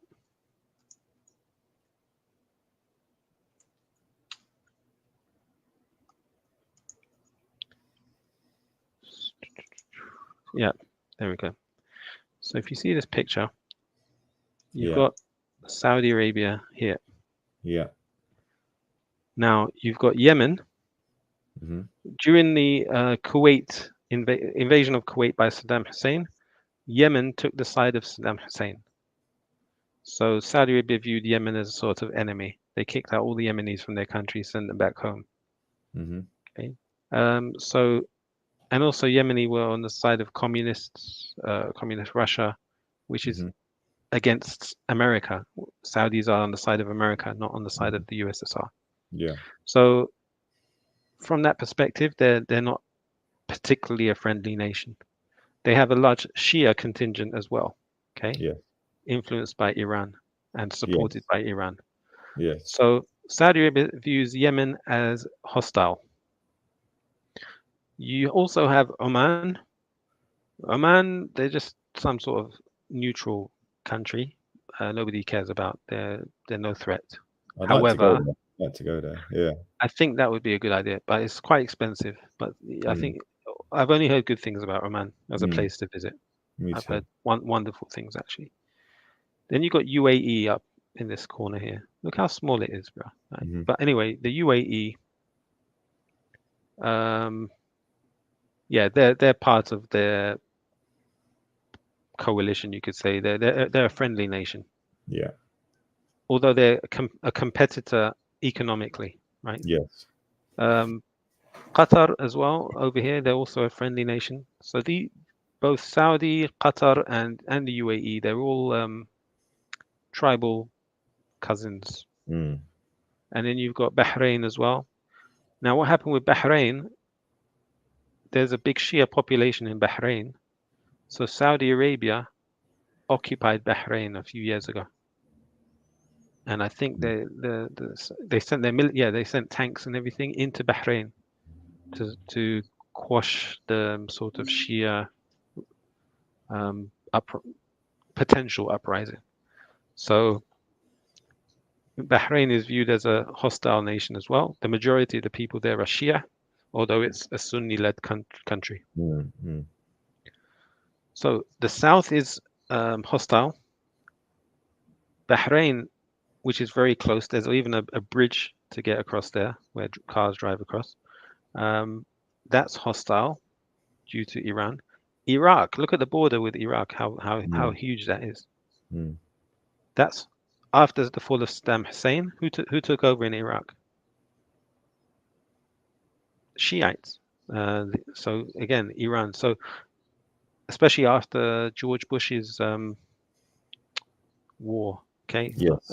So the scope of influence from Iran suddenly grew from just the Iranian border all the way across Iraq. Yeah. So now that whole area is now hostile. Everything north and east is now hostile. Jordan is a friendly nation. Syria is also on team Iran and team Russia. But let's remember, as well as them being Shia enemies from a sort of Sunni Shia perspective, they're also enemies to the United States from a Cold War perspective of Russia and the USA. So there's a couple of axes, and one could argue that the Shia-Sunni divide is really only promoted by the US and Russia. Yeah. Without them fanning flames, there'd be no issue. They'll get on fine. But who knows? Allahu A'lam.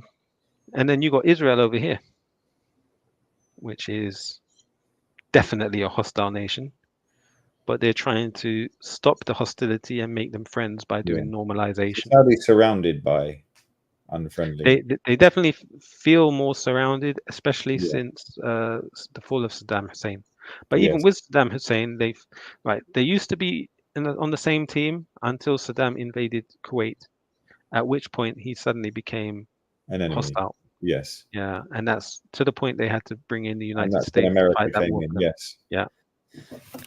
And it wasn't America just coming in to help. No, Saudi paid them to come in. It was like the U.S. Army is like a mercenary force. They have no reason to venture in wars outside their own country, unless somebody's paying them to do it. And when we say paying them, we're talking about all of your oil fields and stuff like that, right? The UK is a US country. Right? The US owns the United Kingdom pretty much. Definitely, yeah. Since World War II. Pet dog. Huh? Pet dog, isn't it? A pet dog. Yeah, can't say anything against what America decides. Do you agree that Iran have a want to take the Kaaba? Do you firstly agree with that? I really don't know. Do you think the Shias want that? I don't know. They could do, and I wouldn't be surprised if they do, because even Sikhs have that. So if that is the case, then Saudi, obviously that's a massive thing to defend, isn't it? Against when you're surrounded by possibly growing Shia. Look. All right. On the one hand, this is an argument that Madkhalis are going to give you to say, look, the Saudis are trying to defend Islam,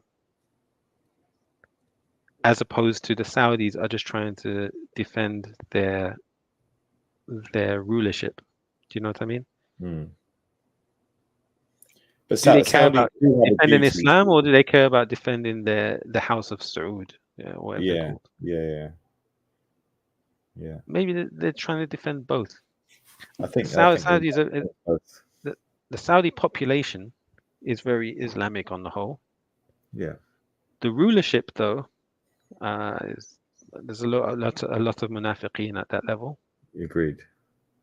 And I don't know if I agree with that sort of comment, but I agree. The dodgy.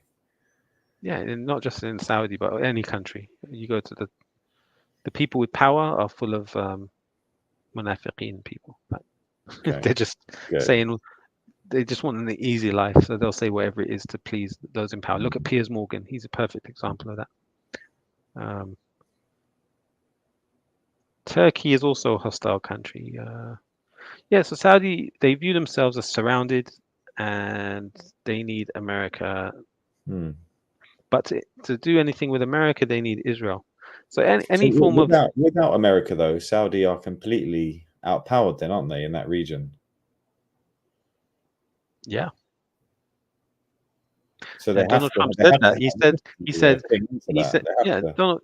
Donald Trump even said, "I'll say to the king, without us, you wouldn't last 2 weeks without the United States." Yeah. Which is a strong threshold for them to have, isn't it? On them. I mean, yeah, but, definitely. There are multiple factors. Yeah, one of them is the economy. Another is the security threat as well. Yeah. But that little Israel has so much influence. It's incredible. Yeah. Look at the size of Egypt. It's completely subdued. Yeah. Yeah, but we know Israel is more than just that little patch, don't we? Yeah. Did you see that picture of the NEOM project that they're trying to do in Saudi? I did. And, I'm gonna need to get going. Actually, I've got to go and do some stuff, and then I might pop back on later if you're still on. But I imagine you're probably not going to be on too much longer, right? Probably not too much longer, yeah. But yeah, it's big up. Thanks for coming on, Jordan. It's always good to chat. No, good to speak to you, brother. Assalamu alaikum. Wa alaikum salam wa rahmatullahi wa barakatuh.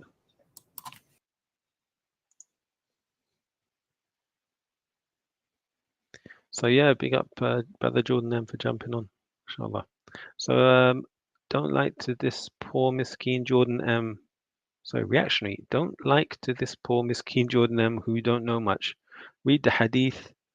Naqt Saudi is the Najd maybe is the area where the horn of Satan rises. Okay. You're talking about Najd, yeah.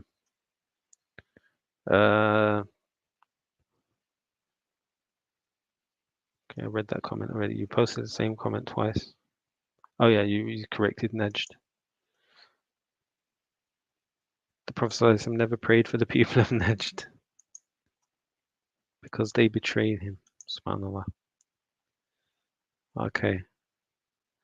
Yes, it seems like Jordan is being influenced by John Fontaine, and John Fontaine's given the sort of pro-Saudi influence. But again, when you look at the map there, put yourself in the shoes of Saudi Arabia. What would you do? Oil prices are plummeting. You all of your neighbors are pretty much people you consider hostile. What do you do then?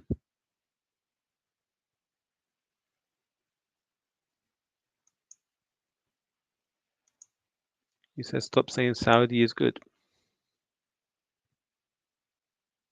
Yeah, you're right, Arjun. The Prophet he made dua for the people of Syria, the people of Sham and the people of Yemen. Like, yes, sounds correct. And the people of Najd, yeah, you got a point. However, if you've not been to Najd, then it'll be difficult for you to take a position that you're taking, right? I know people who went to Syria and they complained about people cursing Allah, just as a regular form of speech. Imagine you see something impressive, or you step on something and you hurt your foot, you say Subhanallah. Something happens, you say Alhamdulillah. Well, in Syria, apparently they will curse Allah, just as regular speech. That wouldn't happen in Saudi Arabia. You don't see graves in the masjid. You don't see shirk and bid'ah. It's just tawheed and sunnah. So in spite of the hadith that you're mentioning, Saudi is a very pure form of Islam. It's incredible. I've not seen it anywhere. But to be fair, I haven't been to Libya. I haven't been to Egypt. I haven't been to Sudan. Actually, when you look at this map, it's incredible how much of this world is Muslim. So Egypt, Libya, Tunisia, Algeria, Morocco, Western Sahara, Mauritania, Mali, Niger, Chad, Sudan, Eritrea, Djibouti, Somalia, Central African Republic. So all of these Muslim countries, brother. That's mad. But I'm sure, I think Ethiopia is not a Muslim country. South Sudan, look at the amount of land they gave. Crazy. It says free Western Sahara. Is there Eastern Sahara as well? Just Western Sahara. Democratic Republic of Congo. Uganda. I think Uganda is a place where Idi Amin is from. You have heard the people of Asham. No, I haven't, but people I know that lived in Syria, they told me that. Yeah, it's just like a common phrase. People would just curse Allah, subhanallah.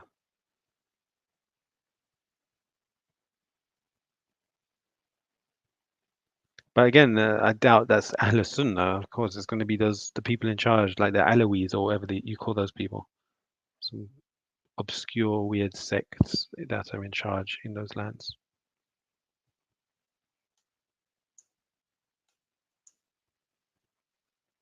And I heard now in Tajikistan they're banning the hijab or something. That's crazy. La hawla wa la quwwata illa billah. Uzbekistan, Turkmenistan, Azerbaijan. Oh, there's Armenia. So the Muslim world is big. There's no good reason that it should be in the poor state that it's in today. So as much as people want to blame Israel, that tiny little speck right there, the real people to blame are Muslims, bro.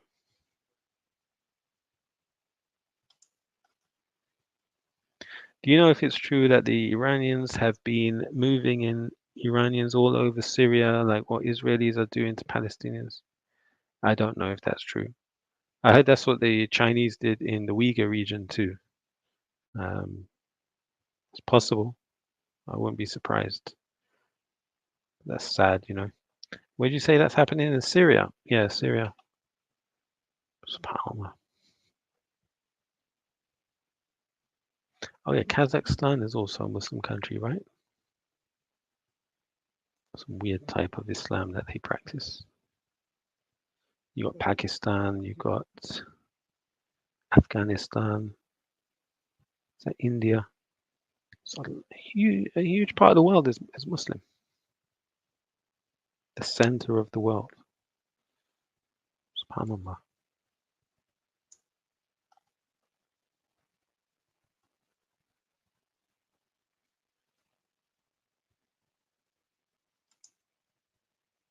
Well, people. Oh yeah, I was going to watch that little clip of our friend.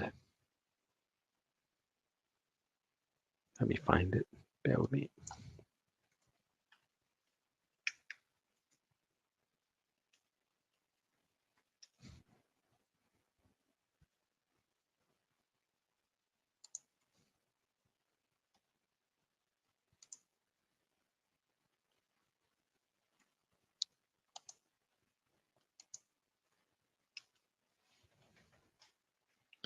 All right, so this morning, Mr. Abu Musab Wajdi Akari was live doing, I guess, some sort of study.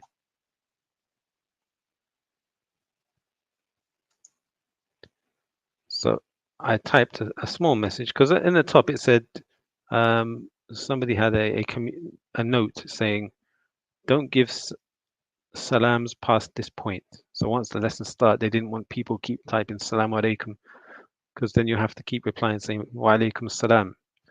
All right. So I wrote hala bishaykh. This is the language that Wajdi used when he greeted his friend Faris. So anyhow, I wrote hala bishaykh, which is his language. So let's see what he says back. Settlement in your heart, do not turn around towards the fatwa. And here, I would like to take a moment to tell you one of the most comical events in the history of my da'wah career. This brother reactionary here. His da'wah career. He has a career in da'wah, bro. Like not a doctor, a da'i. All right. Either way, I'm not going to be able to cover the fawaid of the hadith, or actually I can. So we'll leave this reactionary brother until the end of the class, because if you haven't had a laugh in a while, then be ready so I can bring it right to your step. I hope he's able to restrain himself and behave until I'm done with the fawaid. Bro, all I did is write hala bishaykh. That's it. Nothing more, nothing less. Look at the reaction, bro. Like, all right, let's see what. So at the end of his lesson, look what he says. We open a Q&A. So this brother here, may Allah guide us and guide him, joined me on a Twitter space where I was accommodating enough to allow opposition to share their views. So kind of you, brother. He was accommodating enough. Such a generous brother, Wajdi, you are. So generous. And he was among the people that were given the permission to speak. Permission? You need permission to speak in this man's presence. It's so kind of you, Wajdi. Am I forever in your debt? Yeah? And he was respectful. Of course, he said words which, when you watch the video that he made, a 4 hour and 47-minute video reaction to that Twitter space and to the other one with this cowboy guy, you realize that it's all lies.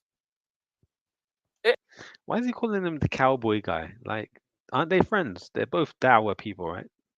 Maybe he's like a competitor in his space. I don't know. I'm surprised he doesn't call him brother cowboy Muslim. And why are you in an Emirati style thobe, Wajdi, when you're living in Saudi? Not good, not good. If you're going to praise me for being able to connect with the youth and then mock me the entire time. And I wasn't mocking you the entire time. And in fact, I was praising you. And I told you to your face as well, how impressed I was with what I saw in that video with the young people. So I didn't expect you to treat me so badly. SubhanAllah. You're capable of better than that, you know? And speak about my intentions. Like I'm not with boycotting, but in order to support my boy, Sheikh Faris, I'm gonna change my opinion. Yeah, your Sheikh Faris friend, he's a problem. I think you should abandon him, brother Wajdi. Honestly, I don't think he's a good influence for you. And Allah knows best. The amount of calling us munafiqeen and among the other things, brother, wallahi, I was very, very sad to hear. By the way, the reason why I came across the video, I don't think I would call you a munafiq. I'm not the type of person that would call somebody a munafiq. If I did, I'd probably refer to an action you're doing as hypocritical. And if I'm using the Arabic word, I'll say this is nifaq or something. But I wouldn't say you are a munafiq. The munafiqeen are kuffar, brother. Like, they're the worst. In the munafiqeen fi dark al-asfali min al-nar. Allah protect us from that. And I don't believe you to be one of those people. I think you got a problem with your self-aggrandizement. You really are impressed with this. What's the word? Ujib? Anyway, I shouldn't say that publicly. I would like to talk to you one-to-one, and I could tell you these type of things, but you block me, isn't it? So how can I tell you that? I don't block you, so you can watch this. video because I have this feature on Google when I was a beef with the Sufis and the Yeah, again, like this is clearly some, I won't say riya, but this is a form of trying to show that you're better than me or better than people. Oh, it's beneath me to watch Reactionary's channel. The only reason I'm aware of his video is because I got notified by Google or by YouTube. Yeah. Okay. My channel is beneath you, Wajdi. Apologies for even mentioning your name. reason why I came across the video because I have this feature on Google when I was a beef. And the thing is, you don't need any feature on Google to be notified of videos. You know how much stuff comes in my feed? Right? I don't subscribe to these channels, okay? But the reason they come in my feed is because somebody I know watches a video, right? So Google says, oh, if you like it, then your friends might like it too. So it does cross promotion. It's how the algorithm works. You don't need to subscribe or have these features enabled to have seen my video, right? So this explanation is pointless. I see the only reason you could reasonably do that is to try and act like, you know, you're given an image that you're above such things. Because I have this feature on Google when I was a beef with the Sufis and the Shia. You turn on a keyword, like anytime this word appears on the internet, you get a notification from Google. That's how I got a notification from Google about this video. Yeah, so Google gave you a notification. You have a notification subscribed to look for videos from Reactionary. Is that right? And I listened to some of it, and I was just absolutely devastated with the amount of mockery. Absolutely devastated, bro. Like that's absolutely devastating. You're absolutely devastated, brother. I've not done nothing to you. I've only shown you kindness. I've only been polite with you. You're the one who's mistreated me. You're the one who booted me out your channel unceremoniously and insulted me. I've done none of that to you. Okay? Yeah, brother, bird nest. Backbiting, lies. Where's the backbiting and where's the lies? Where? No backbiting and no lies. In fact, it's you and your Faris friend who did the backbiting and you and your friend Faris who did the lies, bro. Why are you accusing me of that? Some of it, and I was just absolutely devastated with the amount of mockery, backbiting, lies, ignorance that you and this one other individual. Yeah, brother Abu Aisha. Where's the ignorance, brother? Where was the ignorance? We didn't recite the Quran or the Hadith unless it's something we had to hand that we or had memorized. Unlike your friend Faris, who talks in Ammiya, quoting the Messenger of Allah sallallahu alaihi wasallam or misquoting the Messenger of Allah sallallahu alaihi wasallam. Yeah, we didn't do that.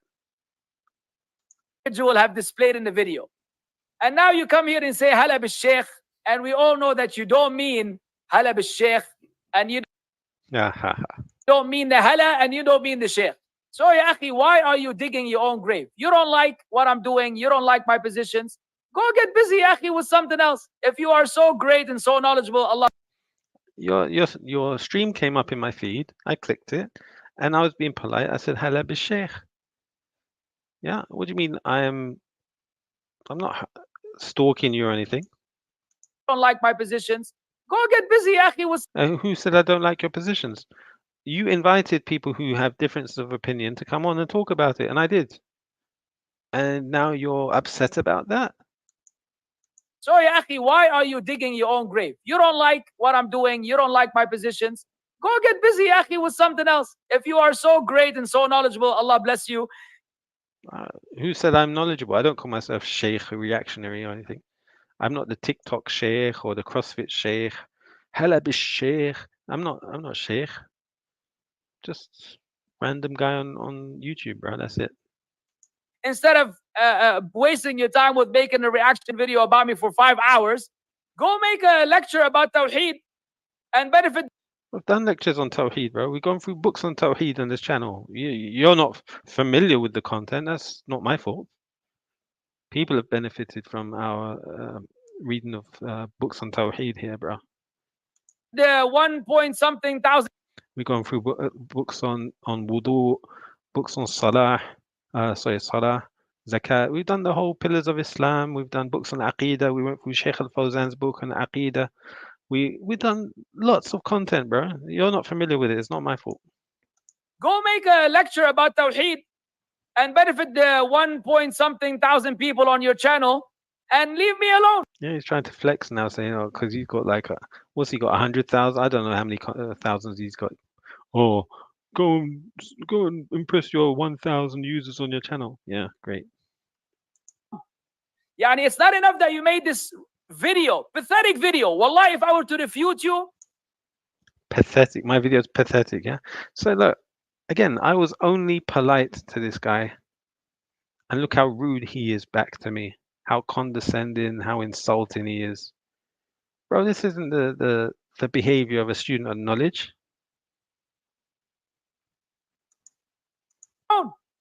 yani, it's not enough that you made this video, pathetic video. Wallah, if I were to refute you, wallah, I will end your career. Wallah, I don't have a da'wah career. You do. Wallahi, I will end your career. Because the amount of lies in the video and the amount of stupidity, it made my brain hurt.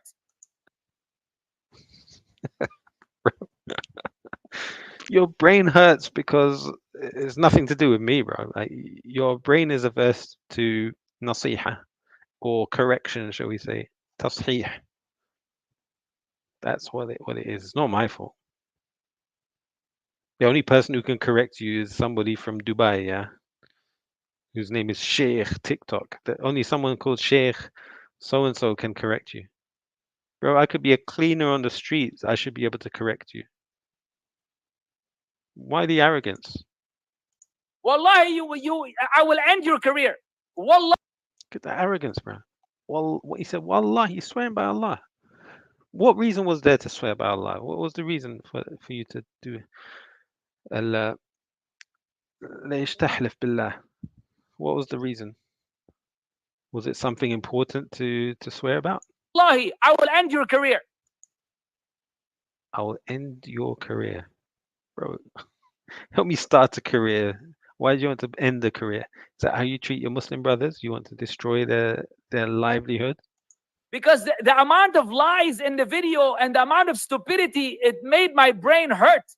The amount of times you spoke on behalf of my intentions, and Allah knows that you are lying and that you're wrong, it truly hurts. I will end your career. It truly hurts. Well, I didn't mean to hurt you, but speaking facts and the truth, if it hurts, then your problem isn't with me, it's with the truth. And if you had a problem with it, you should have jumped on and we could have talked about it, bro. You know, you invited me to jump on, I did. Again, my door is open, and I won't mistreat my guests. If you come on, I'll treat you warmly. Gahwikum, you know, we'll give you gahwa, and you know, we'll give you some sukkari and whatever. Eglatu, you know, like, we'll treat you well. We won't kick you out and block you and insult you. We won't do that to you, bro. But I don't have time for you. But my advice to you is, okay, we don't see eye to eye. Take a hike, ya Sheikh. Amshi ya Baba. Ruh. See, look how you're changing the situation now. You invited people who don't see eye to eye. Now you're saying if you don't see eye to eye, get lost. This is what you're telling me. How do you talk to a Muslim in this way, bro? Do you have any sort of respect for a Muslim? That you talk about them in this way? Get lost? Who are you talking to, brother? But my advice to you is, okay, we don't see eye to eye. Take a hike, ya Sheikh. Amshi ya Baba. Ruh. Why are you even chasing me on my class and harassing me in my class? Saying hala bi Sheikh is not chasing you, nor is it harassing you. But me typing hala bi Sheikh is harassment. You have a public stream, a public dars. Okay, I'm coming to benefit. I'm being polite, showing manners by saying hala bi Sheikh. I would have said salam alaikum, but you guys said don't say salam, so I didn't. And you call that harassment, bro? This is crazy. I don't understand these people. I'm speaking about some guy named Reactionary, which yani his name says it all. And here we're gonna ban this. Yeah, look at his. He's acting again, trying to act like he doesn't know the channel name. He knows it's reactionary, but he's trying to say, "Oh, revolutionary," as though it's so beneath him that he's going to mispronounce the name. Yeah, bro, you Wedgedy, I'm disappointed, bro. I expect more. You have too much knowledge to behave this ignorant. My class and harassing me in my class. I'm speaking about some guy named Reactionary, which yani his name says it all. And here we're gonna ban this lovely brother right now. And yalla ruh anqala. Yalla ruh. Yeah, is that how you're talking to your brother? You got a problem? Why don't you give me nasiha? Invite me on and talk to me. You want to do this insulting and then banning so people can't respond to you. Rude, bro. No manners. Galil al-adab. That's what it is, bro. This is a student of knowledge, bro. Like, get out of here, bro, with that. Allah, he'll make another 6-hour reaction video to this 2-minute speech of mine. How many hours has it been so far? Inshallah, I'll try and make it 6 hours if I can. Bro, Abu Musab, Allah bless you and your family. But, your behavior is just sad. I don't get it. Maybe you've been abused so much by haters online. I get it. Maybe in that sense, you're not used to somebody coming along who might be sincere or genuine. I'm not one of these haters. But you just treating people in this way, I can understand people becoming haters. You probably make them into haters. Let's deal with the Q&A. Yalla bismillah. But yeah, fine. I'll leave you alone. I'll stay away from you if that's what you want. But then don't invite people to disagree with you then, right? But you got bad manners. My nasiha, bro, is just review what I've pointed out to you.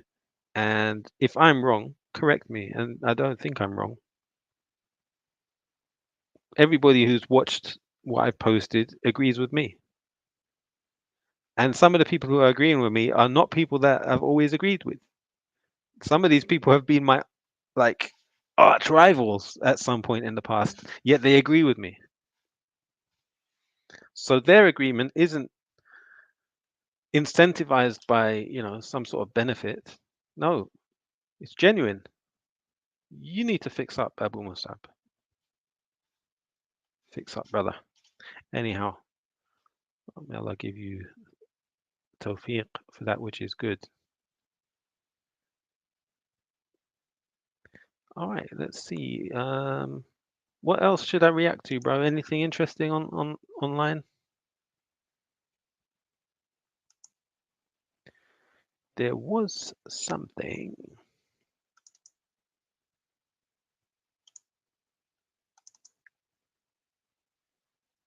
If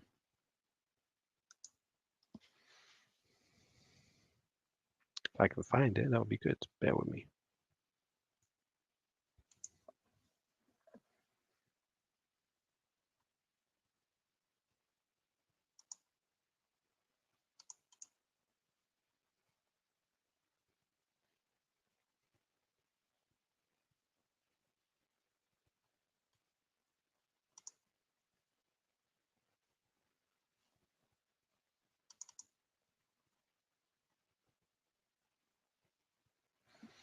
What's Maku's channel, Papa Cup?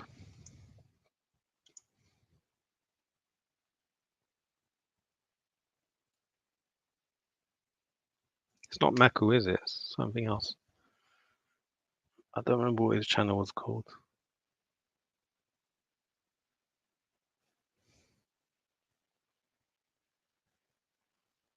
Oh yeah, the Nubian Sniper. I remember that.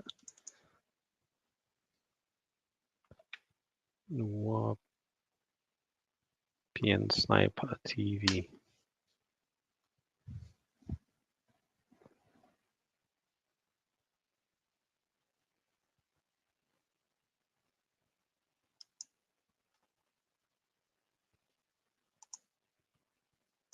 Was it alive?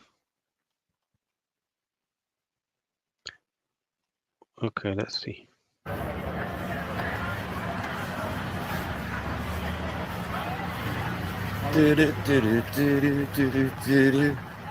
Come on, big up people. Welcome to the live. Your boy Sniper. Get me?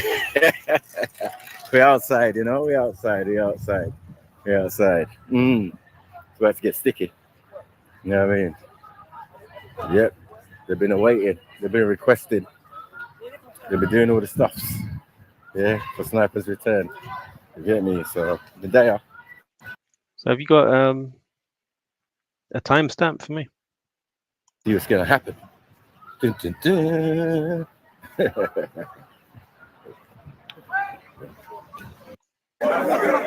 man is still doing his thing, you know. Wow. The man has got his own corner. I am talking to the Turkish. I am talking to the Qatar. I am talking to the real African lion. And I'm going to send message to Morocco. Yeah? Morocco.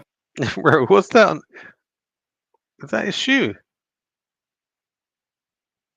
What's going on? Why you not got a shoe on your foot? Morocco. We got 7-7. You know why you are bad? You sanction the son of pigs and monkeys. Matt. When they run away from Andalusia, you give them shelter. You know what they do to you now? Agadir, all owned by the son of pigs and monkeys. Tangier, owned by them. Who's this Janjo we talking about? They kicked 8 million. 8 million being half Palestinian, half Afghani. This Afrocentric, my backside will come to him later. Yeah. Look at you, look at you. Yeah. Proper cafe, you know. Man, look his belly. You need to put on your shoes though. Yeah? You need to put on the shoes. What's this? Yeah?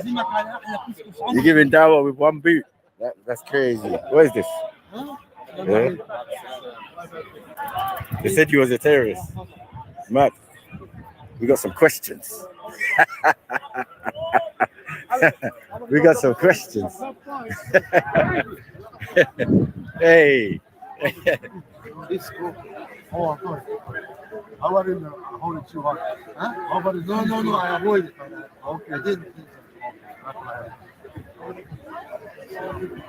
Okay. I'm coming back. Let me come back, yeah? Yeah, no, okay. Put your boot on before I come back. Where's this? What style is this? Huh? Put your boot on. New Why style. you got no boot? Style, Is it hurting? Hurting. New one, yeah? Okay. All right, you're gonna need them. Don't worry. Huh? This guy is a big up. Shit. Yes. Big up my Somali brother. Your whole family. You saying? Huh? Oh, you're right. Hey, dude. You saying? Yeah. You good? You good? Yeah. It's good to see you, man. Yeah. Nice one.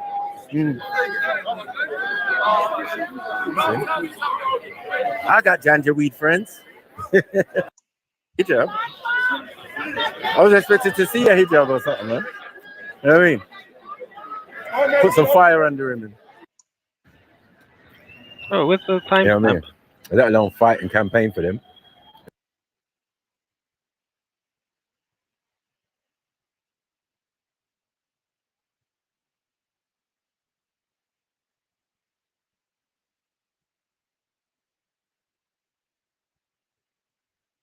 Supposed to be able to meeting in public hall. Must be here. Yeah. Because he was supporting Tan, innit? So, I mean, we had to FTK him quick. Slap him in his face. Hey, Omar's over in the corner. Oh, shit. Had man balling and that. Come on. Well, no, you lost it, man. You lost it. Man's got wolf face.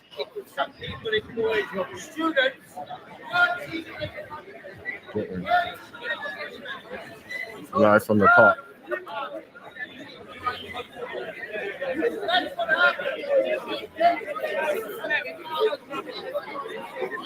That with the shirt. I can't believe how much weight he's put on. Is that COVID weight?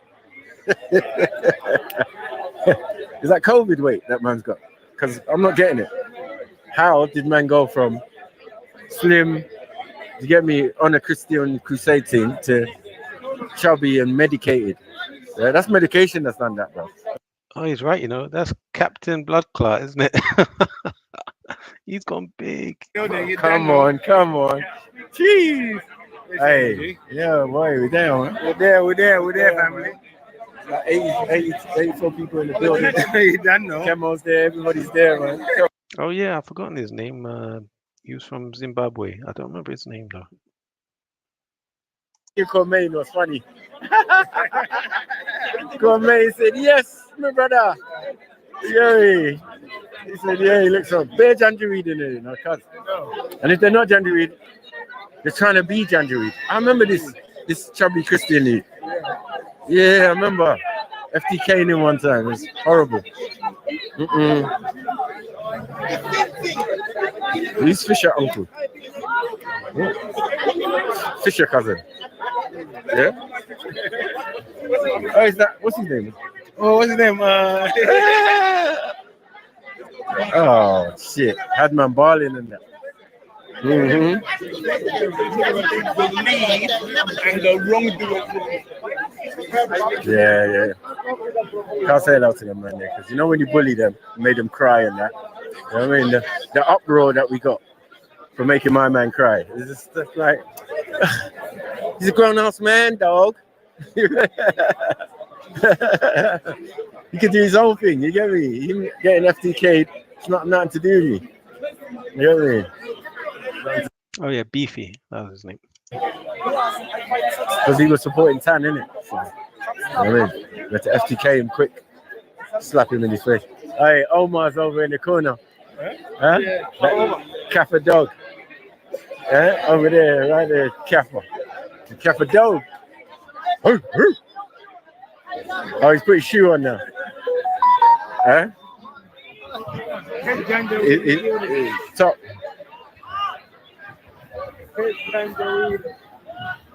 Hey, Mr. Janjaweed, how are you?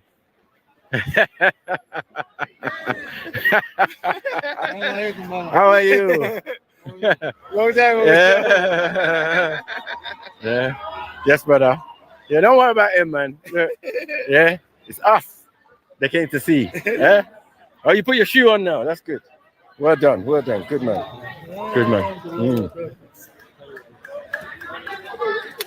Yeah. Super Nice OG. to see you, man. This guy's putting Nice to see you. what, fresh phone, fresh battery. Well, I'll ask you some serious questions, though. Yeah. Yeah. Can I ask you a few questions? If you don't mind. Assalamu alaikum, my dear brother and sister. You remember the baboon generation? This guy, you know what he's doing, yeah? Like racism online, like your own. It doesn't even make sense. It was the Kemet thing, right? The Kemet baboon stage, or whatever they call it, the level. You are Kemet. You're Egypt. I'm not. You're Egypt. You're Egypt. Where are you from? Where are you from? I am Muslim. Where are you from? I am Muslim. Where are you from? I am Muslim. Where are you from? You're telling me Egypt. You want me? You from Egypt? You want me? You from Egypt? You want me? Okay, I'm from Nigeria. You from Egypt? Ask me. Okay, cool. And answer. Yeah, go on. You want me to tell you I am baboon worshiper like you? No. We're asking you. Where are you from? Where are you from? Huh? You from where they put baboons on the wall? You from there? You, not us. They put your God there. I am What? Muslim, ya Khanzir. But where you from? No. No, I'm not Who is your father? You don't know your I'm not father. Muslim. You don't know your father. Do you know your father? Huh? You don't know your father. He's not claiming you. Go, ya ibn Huh? الشرموطة, go. Your Arab father is not claiming you. What are you talking about? Huh? Go, you baboon or shepherd. You Janjaweed. Filthy. Shush, man. Huh? I Go. know where you are, man. Come on. Go lick the baboon. Huh? This Go lick the Janjaweed. baboon. Huh? Do you? Who You is know the it? baboon? Yeah. He You does do. you. Look. You know the baboon? That's what you do. You do Bachabazi where you come from. Do the baboon. Stupid man. This Yeah, you Bachabazi. Yeah, they're calling you terrorists. You. Look at you. You can't be terrorist. This pathetic guy, they're calling him terrorist. Huh?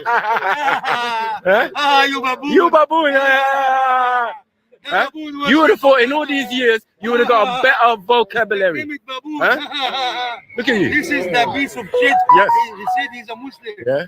What? This is the They're gonna son of broke it. Khanzir. Huh? He said he's a Muslim. Look. He doesn't know his father. Doesn't know who his father is. His father would never claim him. We are Yeah. Muslim, ya ibn al-haram. Yeah. We're not like you. These Ottomans went round, yeah, and breeded up the place. And look at the result. Look at this bastard. Huh?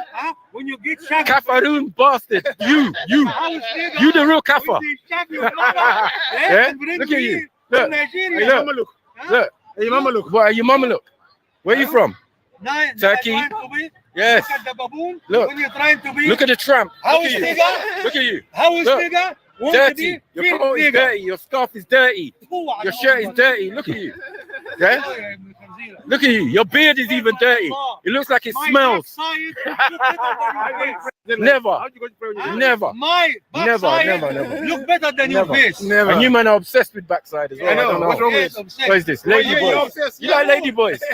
We understand. You like lady boys? He's obsessed with boys. You lady boys. 21 baboon. In your country. This is your country. Your country. It's yours though. You say you're from Egypt. Oh yeah, Ibn Sharmout. So where you from if you're not from Egypt? Bastard. Huh? Albanian. Huh? You Albanian. Yes. What are you? Tell the truth.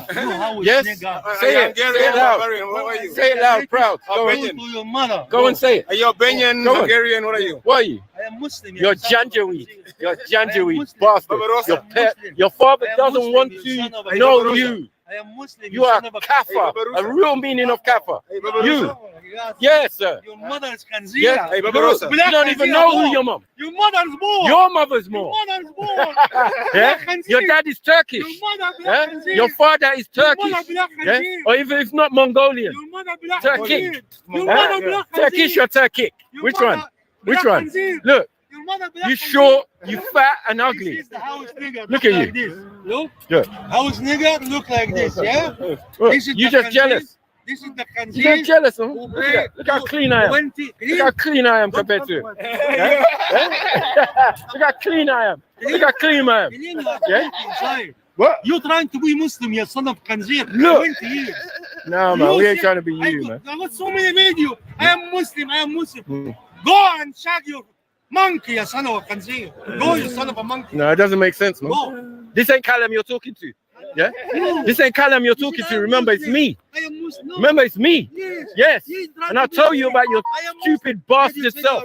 You're a bastard, remember. You're a bastard. You don't know your father or your mother. They left you there in the desert. Yeah? You desert eating motherfucker. Yeah? What are you talking about? You can't say nothing about Nigeria. What have you got? What do Egypt have? What do you have? What do you have in Egypt? Sand. Sand. Sand. Yeah? And other people's items. That's all you do. Yeah? Monkey and mustard. You grind them. Yeah. They bring. There's more monkeys where you are. There's more monkeys. There's more monkeys where you are. There's more monkey in you. Huh? Walking around. Check your DNA, my brother. Walking around Egypt. Check your Yeah? DNA. You see the monkey. Walking around North Africa, pure monkeys, pure baboon, huh?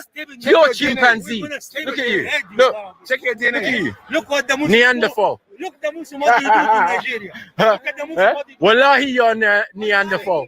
Wallahi, you're not Ruby on the phone. Yeti, son of a Yeti. Look at you. Huh? Son of a Yeti. Look at him. Son Huh? of a gay baboon. How do you know about, how do you know baboon's gay? Yes. Right. How do you know baboon's gay?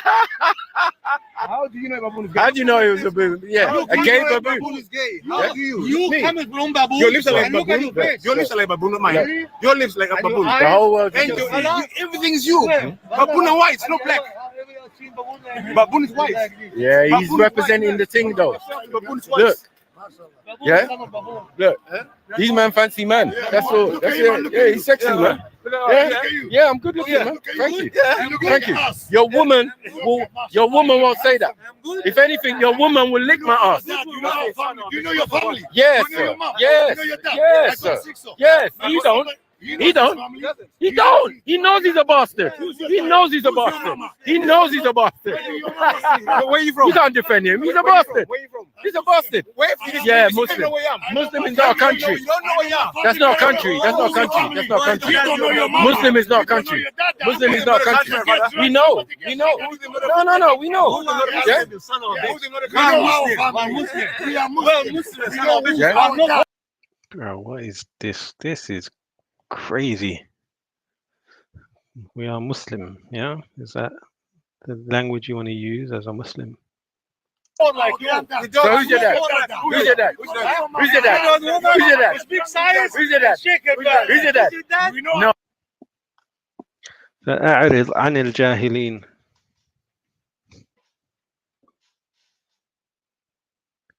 أعوذ بالله أن أكون من الجاهلين. Oh, you don't. You're a bastard. Yeah, I can tell they're bastards. Yeah, I can tell.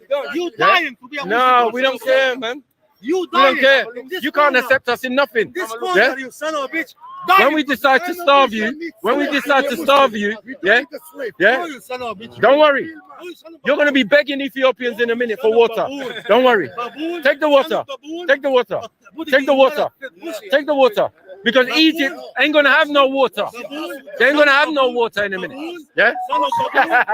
When the Ethiopians are finished with you, you ain't gonna have no water. Yeah. So you can be talking. You use sand. Huh? You little tramp. Look at you. Look at you. Huh? Look at your nose. You're Turkish. Look at him. Look at him. Look at him. Huh? Look at him. You are. You're Arab. Yeah, exactly. You're dreaming. You're dreaming. You're dreaming. Yeah? You got into the wrong argument. Look at you. You're the refugee Yeah? here. You're the refugee here. Look at that nose. Look at it. Huh? You do wash your You look like Mbappe. You got Mbappe now. Look at his nose. Look. Big Bird. Look at you. Gonzo. Look at you. Fucking Turkish bastard. Look at it. All these men. What? Albanian. Look. Wow. Man's rolling with cucumber. Pause. Monkey, banana. Eating banana. You got it. Eating banana. Eating banana. That came out of your bag. That came out of your bag. What are you gonna do with that? Huh? Hey Steve. What are you doing with that? Long time. How are you? Big up. What are you doing with that in your bag? What are you doing? What's he doing with the cucumber in his bag? Please. No. What? You're offering it to Steve. Yeah? Monkey. You can't call me no monkey. Baboon worshiper. Baboon. It's disgusting. Give it. I bet you got about 3 viewers. 3 people watching you. Huh? Yeah, January, 3 terrorists. 3 terrorists watching your stream. Huh? Yeah? You wish. Yeah? One item you was wearing was clean like all of this. Huh? One. Show me one. Dirty scarf, dirty shirt, thing, and you had no shoe on. You had no shoe on before. Yeah? Look at your beard, dirty. Look. Dirty shoes. It's more expensive than your mother. No. It's more expensive than your mother. No. Haram to be dirty. These Yeah? shoes. Huh? It's haram to be dirty. This is not healthy, man. Bastard. Look. It's haram to be dirty. Look. Now you son of a Look. monkey. Yeah? It's haram to be dirty. That's it. It's haram to be Say it, dirty. man. Keep saying it. Go your house, nigga, baboon. Go on. Great representation. Go. Go on. Representation. Of what? Go, you baboon. 'Cause if this is how they're making terrorists nowadays, I'm disappointed. What the hell is this? Baboon. You're wearing Farahs in 2024. That's real terrorist action. Yeah, you're a terrorist to clothes. Huh? You're a terrorist to washing. You're a terrorist to having a bath. Yeah? Yeah. We are going to terrorize him. Yeah. Muslim. What? African Go on. Muslim. What? They are Look. not terrorized. Look. What African Muslim now? Baboon. Ah, Worshipper. African Muslim, you know. See? That's why you can't cape for these men, I thought you're cuz. all Muslims. Yeah? You can't cape for these Muslim. men. African Muslim. I thought you're They all are not Muslim. terrorized. Yeah. I thought you're all Only Muslim. baboon. Ah. Now there's African Muslim. Lord What have are mercy. Baboon. Lord have Baboon mercy. worshipper. Separation, yes. African Muslims. Lord have mercy. African Muslims, yeah. Uh-huh. Baboon. See?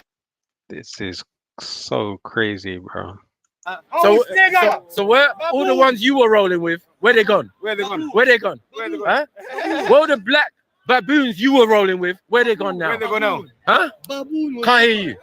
Can't hear you. They're gone. They're gone. They left you. Yeah. They realized you was a terrorist. Yeah. A trampy terrorist. Yeah. Who can only hit police. That's it. Huh? You hit police with walking stick. That's it. Yeah. Look. Dying. Yeah? No, wait. He's still house, nigga. Wait. He's Yeah? still bloody. Listen, when Ahmed Ali punched you in your forehead, remember I was there, huh? Right, Steve? Thank you very much. Yeah. When Ahmed Ali punched you in your forehead, Baboon. yeah. Baboon. Yes, sir. That's why he did that. Yeah, because you mentioned his mom. Look, this is the motherfucking Yeah, the wheelchair guy looks very uncomfortable. nigga. Yeah, Yeah. For this nigga. We saved you Yeah, from we Muhammad saved Ali, you. now you gotta do Yeah, it. look. And now you got dirty shirt on. No. Nah, this is It's haram, disgusting. you know. Huh? Seriously. Steve, Sahih Adib said you should not be dirty. Sahih Adib said, Mm. wow. I wash my You back. don't. Look at you. More than you Look wash at your you. Never, Look at you. Look never. at you. Good constipation. Look at you. Never. Look at you. How? You good Never. constipation. Wallahi. Wallahi. Wallahi. Wallahi. Wallahi. Good Wallahi. constipation. Wallahi, you are haram. You look like you've been eating doo doo. Good Huh? constipation. You look like you've been chewing on doo doo. Baboon. Huh? Well, you Look got at shit. baboon. Camel. Look at the face. Huh? Zamzam. Constipation. When last time you drink camel piss? When last time? Yeah, you Huh? need some camel piss. When last time you drink You camel need some piss? camel piss. Go on, talk to me. Yes, Huh? you need camel piss. Yes, you need camel piss. Lucozade. Huh? Camel piss Lucozade. You know the one. You know the one. Ah, that's what you do. do. That's what you do. You're a desert dweller. You die. Desert. This is too fertile. You see all this? It's too fertile for you. The clean is clean there. Yeah? The Go back to your desert. desert. Yes. We here. Is Egypt not a desert? You fucking Please. Now what are we doing here? Egypt is a desert. You say Kemet. You from Kemet. We gonna You. Camel there, huh? Camel Kafa there. Kemet. You. You worship. You. Baboon, Yeah? son of a bitch. You and Hijab. Yeah? You're both from Egypt. Yeah? You and hold on, Ahmed Ali from Egypt. You're all tramps and liars. Huh? They Bastard. worship 21 Bastard. baboon. Bastard. And one of them is his father. He doesn't even know. Huh? You're quarter monkey. You don't get it. Huh? Son of a bitch. Look at you. Got nothing to. Oh, just this guy. I remember this guy. More victims. Anyway, yeah. More baboon. What? Baboon. I slap him up all the time, man. You know I've been slapping him for years, man. This ain't nothing new. This ain't nothing new. English gay. Yeah. Look at this. Huh? Who's House gay? nigga Janja Woods. who is married to Ukrainian whore. What do you expect? Oh, now he's gay. Russian whore. Hold on, was he gay or is he married? Everybody. Bro, this is so uncomfortable. SubhanAllah. Why did you recommend this to me, bro? Problem accepted. Yeah. Scofield. Where's your wife? Scofield. Where's your wife? Scofield. Yeah. Huh? Go on. He's the presenter. Yeah. Yeah, now. Huh? You Where's were your watching wife? it. You're watching it. You're watching this morning. Take it like Yeah? you. Where's your You're wife? watching this morning. Where's your wife? Where's your wife? Where's your wife? Thank you. UK. No wife, no children. UK. You. No wife, no children. No guy. No No wife, wife, no no children. children. Where's the Bastard. Bastard. Yeah. No. Where's the Yeah. Your bastardness will end with you. No wife, no children. What are you here for? What Your bastardness will end with you. No children, That's it. no wife. Thank God you didn't put no more kids in this world. Huh? Yes. Huh? Yeah? Wallahi. But he knows who's Yeah? his family. They banded him. He has got no family. He has got no family. This Who's your gypsy daddy? as well. Barbarossa. Barbarossa. Barbarossa. You look drunk. You were drinking last night. Yeah. Yes, you are. Wallahi. Say wallahi, you're not drinking. Say wallahi, you're not drinking. Say wallahi, you're not drinking. Say wallahi, you're not drinking. Say wallahi, you're not drinking. Say wallahi, you're not drinking. Say wallahi, you're not drinking. Say wallahi, you're not drinking. How the hell, man? How the hell? Move from here, man. Alcoholic. Yeah, exactly. Alcoholic. Wallahi, you're an alcoholic. They're suffering. Man. Wallahi, you're an alcoholic. Suffering. Wallahi, you're an alcoholic. You bastard. Yeah. You see? Yeah. You see? Where's your dad? But you know what? Go and drink some more. Go home and drink, man. Go and drink. Go and drink. You know, brother, go and drink. Hold on, watch out. Immigration's coming. Idiot. Shut up, man. Shut up, man. Shut up, man. Yeah. We don't care. Yeah. How are they giving these people visas? How are they giving these people stay in this country? I don't get it. I don't get it. Have you got kids? Huh? This is the kids. This guy's on benefits. No kids, Huh? no wife. But This guy's on benefits. Yeah, he knows. Yeah, young boys. That's all you've been doing. Looking for young boys for years, and now they've all abandoned you. They've all abandoned you. Huh? Now. They've all left you. They've all They left you. realized you was a terrorist. Try to groom a little boys in the park. Right. Batty man. You're a groomer in the park, Yes. mate. You're a groomer in the park. You are a groomer in the park. Remember that fact. Are you Shia? When are you Shia? You're Shia. You Shia? When did you change to Shia? When did you become Shia? Yes. You Thank are you. loser. Look, he gets excited by it. Look. Somali. You are This not is- giving this is- dawah. You are This is loser. disturbing. Keep This is working. disturbing. Come, your mother. Keep working or Yeah. coffee working? Yeah. You are loser. Your mother keep working? You are No. loser. Or coffee You're done. working? You are loser. Somali. You're not winning here. Are loser. Somali. This is the L. Somali. Shia. Are you Shia? Are you Shia? Somali. When are you Keep Shia? working. You're Shia. You Shia? When did you change to Shia? When did you become Shia? Coffee working. So you can get Mutta Bride now. Go So get why are you Mutta here? Look at this bitch. Why are you here? Go and get Mutta Bride. Go get Huh? Mutta. Go to the- He's racist. Zip a Kemen. No, I He's just racist. said photographic evidence. Yeah. Show me. Show me. 21 months. Show Where us. are you going on, man? Show us. Yeah. Yeah. Huh? Yeah. I know Omar for a long time. I know him for a long time. Don't worry. Yeah. He's crazy. If I Yeah. tell you something. And he's from where he's from. See? No, I tell you other things. Other things. Yeah, I know. I never Look at tell the you. twinkle. I Look never. at the twinkle. I I never know, told I know. you the son of baboon. No, because I'm not a boy. She's ginger for fuck's sake. Hey! How dare you Yeah, that's bad enough, isn't it? Yeah, count them out to yeah. You don't know the ginger experience, the plight of being ginger. 21 for phones. The Anyone? Kemen. The I Kemen. know what you're saying. Is The that Kemen. a chemic bastard? He's from there. He's one of them. I know what he is. He's from there. He's more than that. No, He's he's from more there. than that. Wait. Nothing. Let's not cussing a lot of people. This is Because the mom, Zumbali. daddy. This is the Zumbali. You done got my sister. This is the You done Zumbali. everybody. You don't know what he's talking about. I know. I'm not even like, I'm wondering what he's talking about. Everybody here. You give me a headache. Zumbali. Zumbali. Ah! Zumali. Ah! Come from the website. Smacked in your forehead, bro. Jesus. You eat pork. Zumbali. You eat pork. Zumbali. Khansir. You eat pork. Zumbali. You're Khansir. Zumbali. You're Khansir. Zumbali. You're Khansir. People like you, mate. Yes, I do. To listen to this You're amount 70 years old. Yeah. 7-0, you're finished. I do. And you're a filthy old man. And you know it. You need a lot of energy. Oh, You know what You lecture need a is? lot. you You need a lot of energy. Yes, I do. Kawarij, man. Kawarij. Oh yeah, I remember him. Yeah. Looking on. No, he was here. No. One line at the Bible. That's all you got. Why You're the looking for woman? donkey dicks Why and the women woman? lusted. No, Why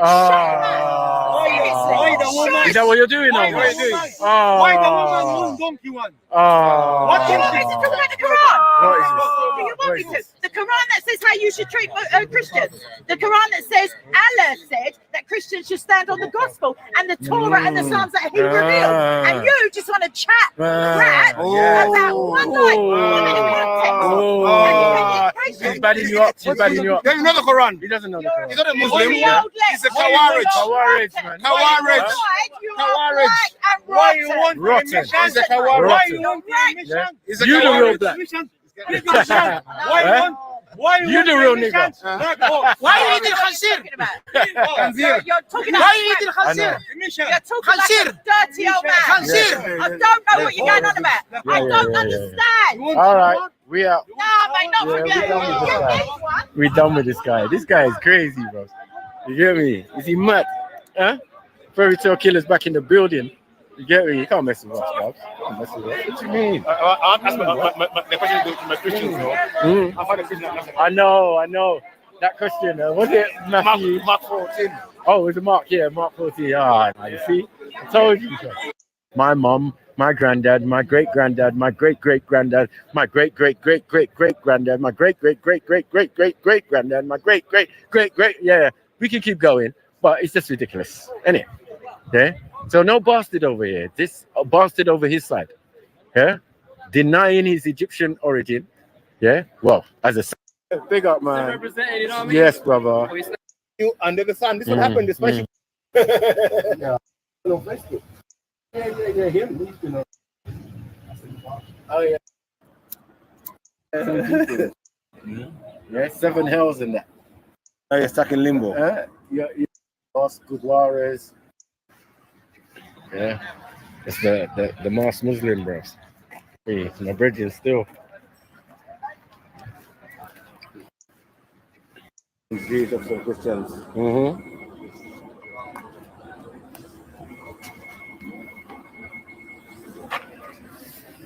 Yes, family.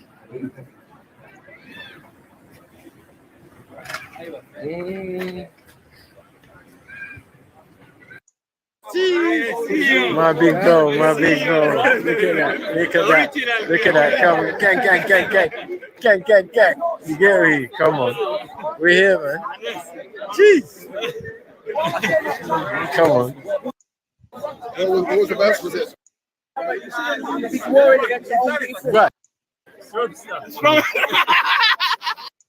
I think I the verse. There's always been to me. You don't have to. I know. Right. Okay. Did they have clothes on? I think. What was the verse written on there? Still there. In 78. We got everybody who's still tuned in and that. You know what I mean? Yeah, we're having fun. Yeah, almost finished. Broken. Right? It was homosexual quarter. Yes. So yeah, big up people, man. This was great, man. I enjoyed it a little bit. You know what I mean? Something to talk about maybe later or something. You know what I mean? But yeah, man, we back, man. We black. You get me? We're spitting facts. Yeah, well, it's nice to see some of the old faces, I guess. That was crazy. All right, anything interesting? Let's have a look. Oh yeah, let's check out Twitter.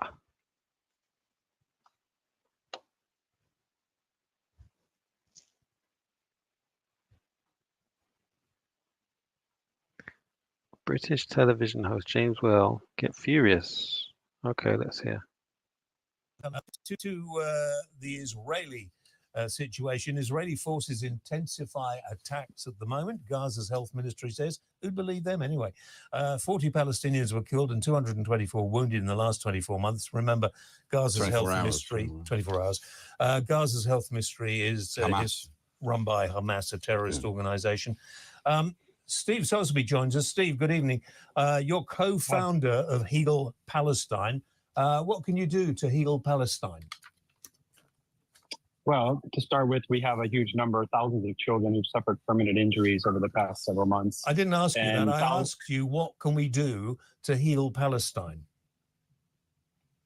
Well, I was getting to answer your question, Well, answer which the is question. to What start can we do? providing. Don't tell me what you think, because you don't know. None of us do. What can we do to sort this situation out? It's a very simple question. Okay, I'm getting to that. What we're going to do is we're going to provide medical care for these kids who are being injured. We're providing food to the starving people on the completely ground there. stupid? I'm asking you a question about what can be done to heal Palestine. I forgot this is how the English do their interviews.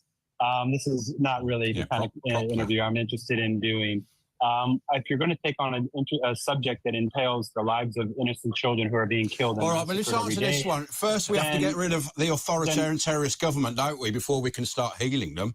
That's the first thing we've got to do, isn't it? Get rid of Hamas and all the nutters out there, decapitating, lynching their own people, and bring democracy, and then help the children, like you say. So, All right, from get there, back to the question.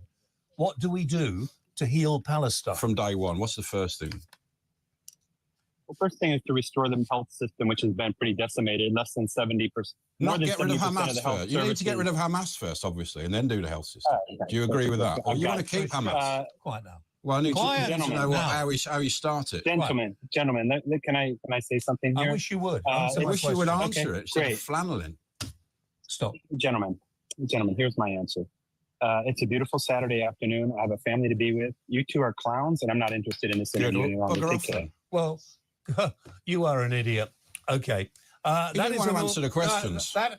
He didn't want to answer the questions. Well done. Well done. Just goes to show you, when you touch a nerve on these stupid, pathetic people, that's what they do. That'll go. They always lose the plot. But you've got to stop it. But to be honest, the guest should have known the show he's going on, right? You know, what their style is.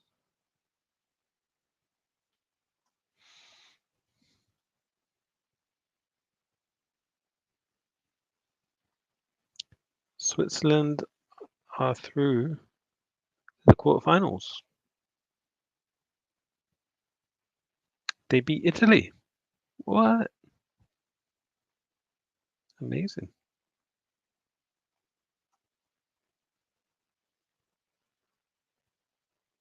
Birmingham for half a M. You heard right, 500k. Basically, all the Somalis who want to go back home, yeah, with his agency, give him the dough to book all the flights and stuff for cheaper, of course. Now you got my cousins, aunties, all that back in Birmingham. They're panicking. He's run away with the dough. Where is he? People are saying that he fled the country, man left. And now the witch hunt forum is on. Also, if you're watching, where's the dough? Where is the dough? So behind me is a guy called Adnan Abdi. Yeah. This guy scammed the whole of Birmingham for half a M. You heard right, 500k. Basically, all the Somalis who want to go back home, yeah, with his agency, give him the dough to book all the flights and stuff for cheaper, of course. Now you got my cousins, aunties, all that back in Birmingham. They're panicking. He's run away with the dough. Where is he? People are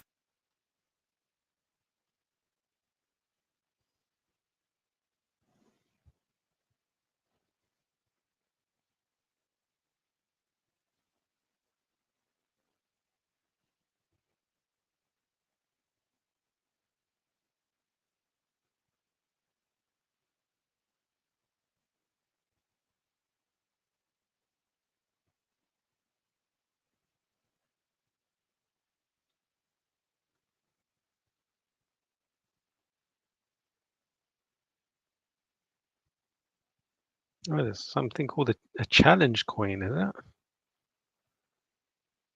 Interesting. I suppose that's a way of the president proving he's actually the president.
Somali Independence Day.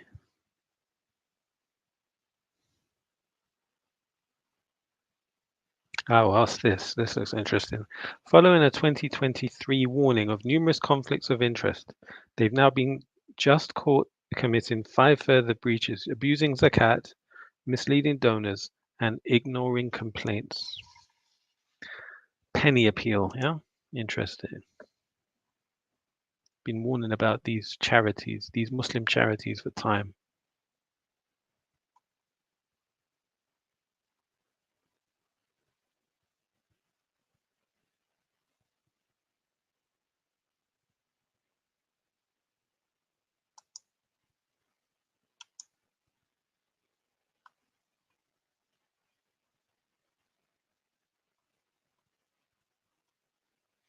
Founder is called Adim Yunus.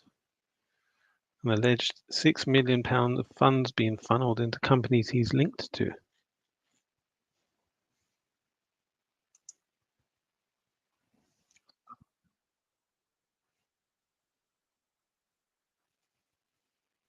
Who is this Adim Yunus they're talking about? Hold on.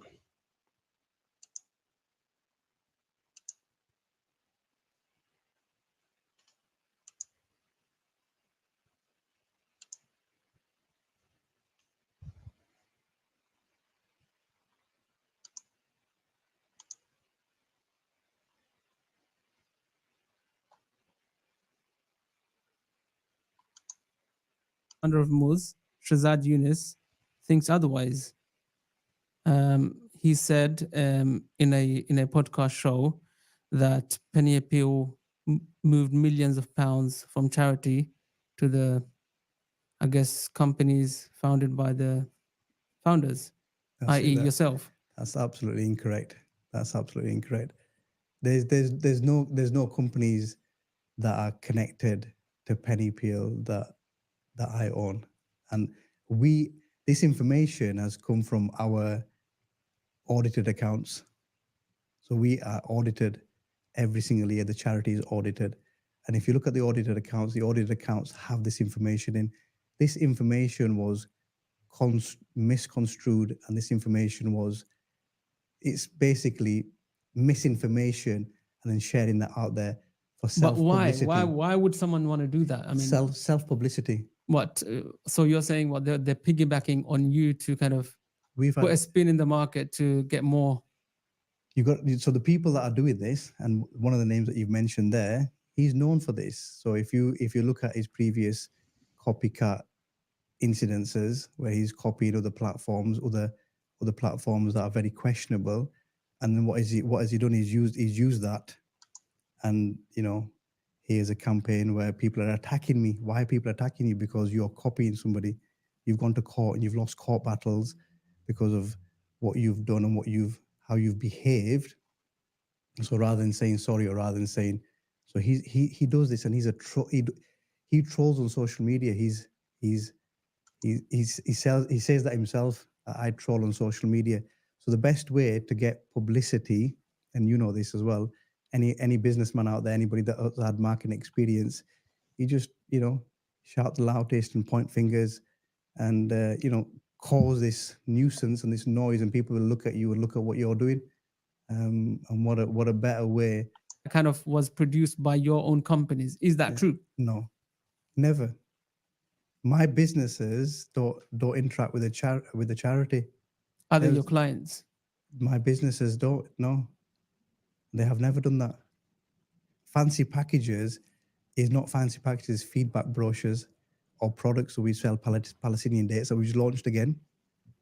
We sell Penny the Prayer Bear, and then we have a book that we've published as.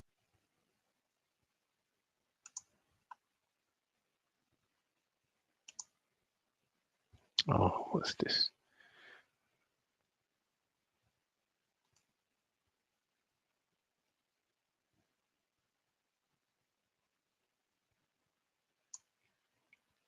What does DDT mean in?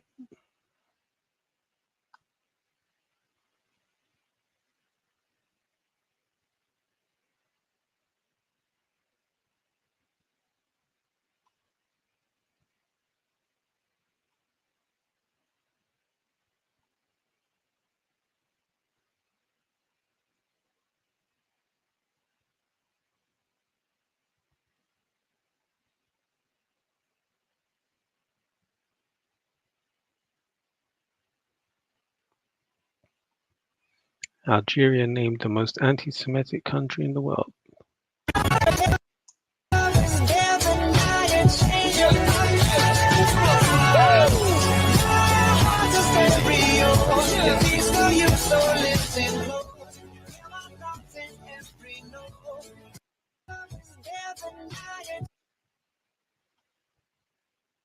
Yeah, this is crazy news, bro. Like, Morocco granted permission for an Israeli warship to dock after Spain refused. That is unbelievable.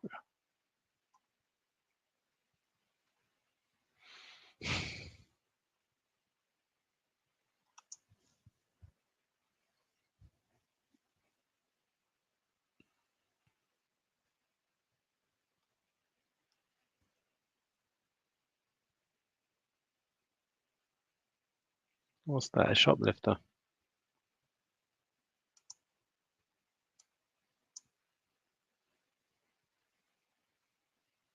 Hmm.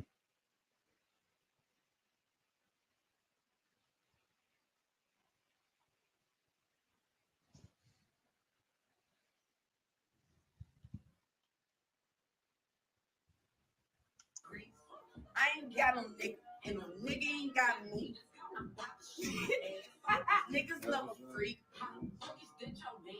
But he right here with me. Turned up with my niggas. Turned up with my bitches. Where my drink at?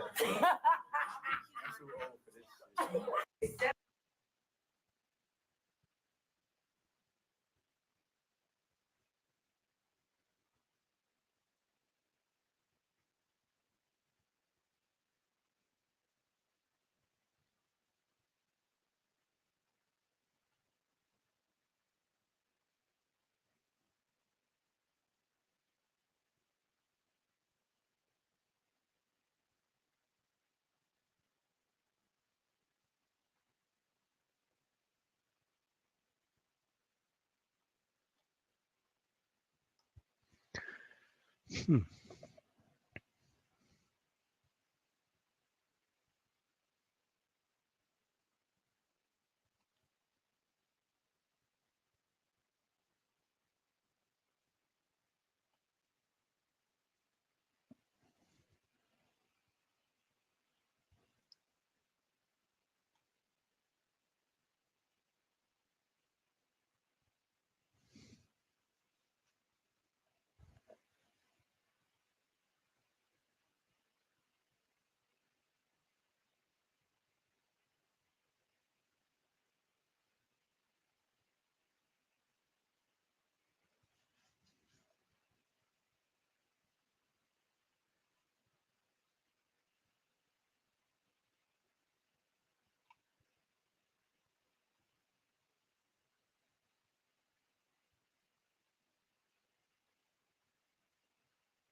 What is wrong with his face?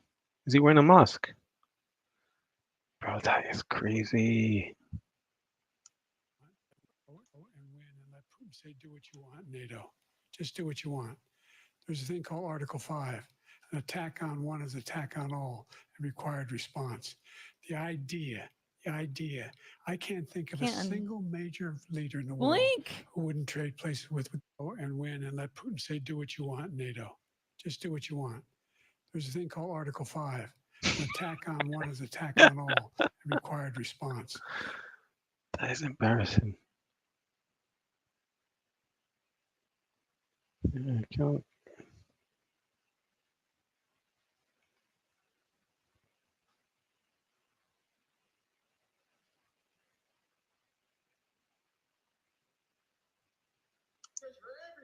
Is that Joe? He's okay now from that cold. And unlike the other guy, we're going to stand up. That doesn't look like Joe. That's not the energy that was in the room last night during the debate.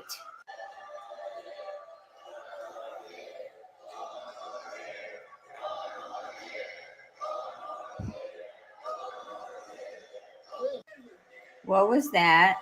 Protect and defend our democracy.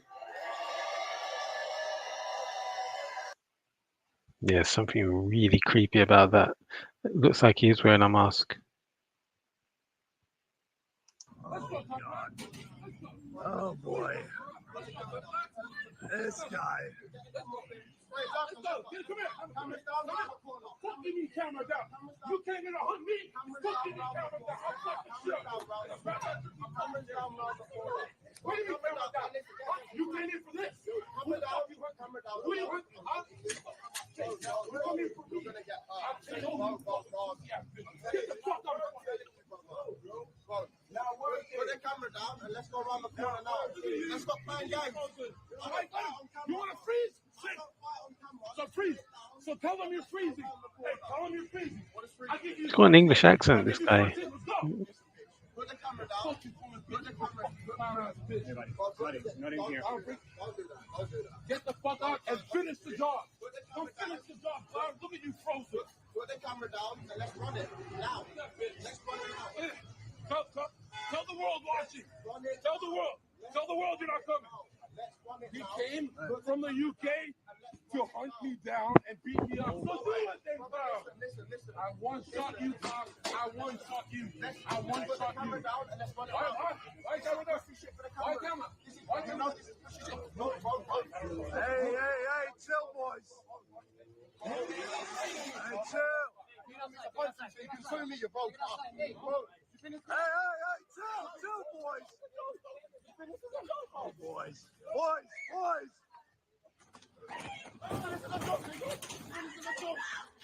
Chill. Oh my God, Johnson. Oh, chill, boys. Chill. Oh my God. Yo, you guys. Stop, boys. It's not.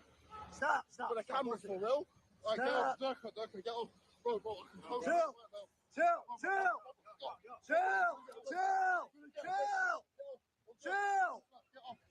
Boys, get off. Don't do off.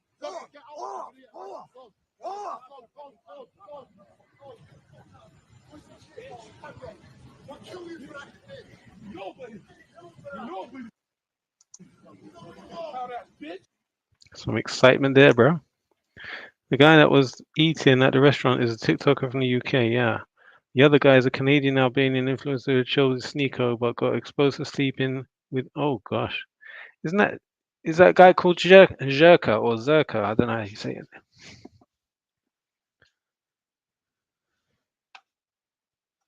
The Albanian has Muslim parents, but is a kafir. That's all I have here. Zerka went into hiding after this altercation and only resurfaced recently.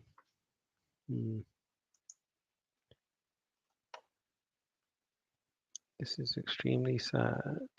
Okay. No, okay. What's a moving bed that drives men crazy every time? I feel like no, you gotta give him that. No, okay. Okay, that's You gotta warm it up like it's a fire. You gotta warm it up like it's a fire, and you gotta go. Whoa! Don't. You gotta take it like it's a rattlesnake.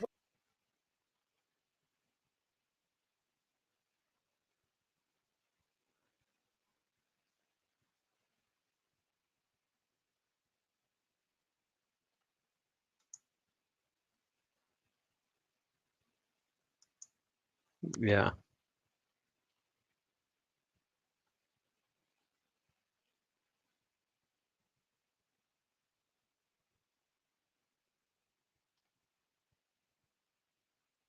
The side of planet Earth we aren't used to seeing.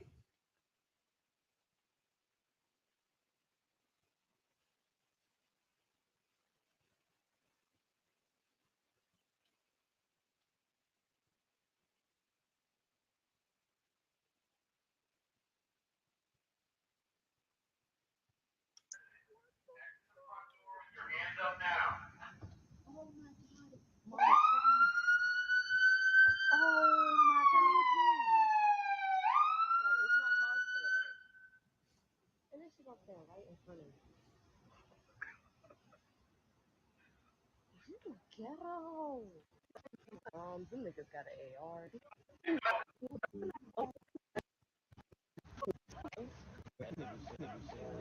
You see the door, bro?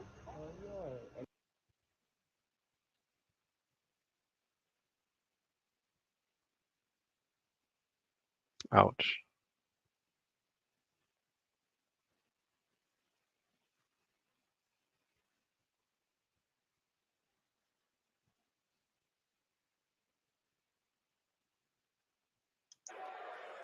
Two. Get ready.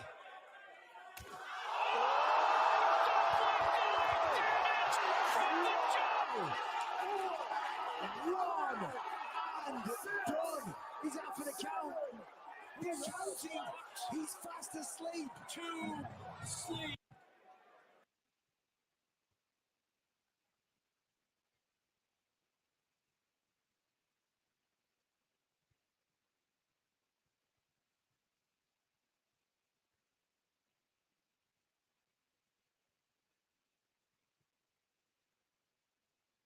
Oh no.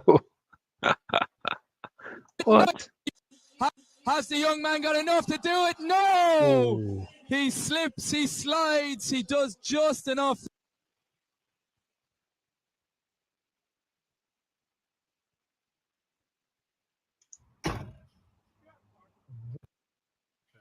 Yeah, you trying to be. What the? Did you see?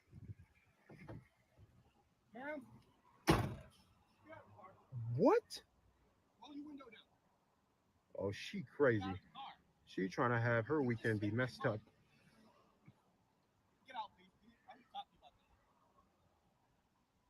Cuff her.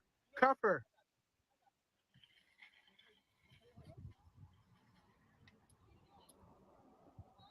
Oh, he cuffing the door to the cart. Ugh.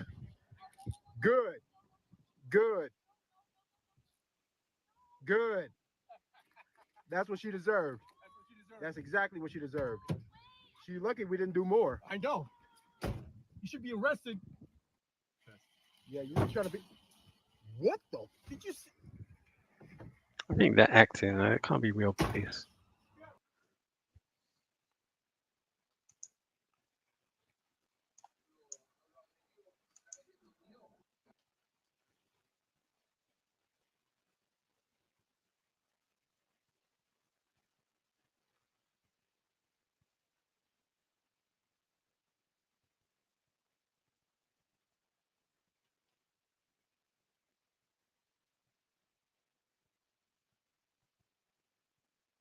Why am I getting this nonsense in my feed, bro?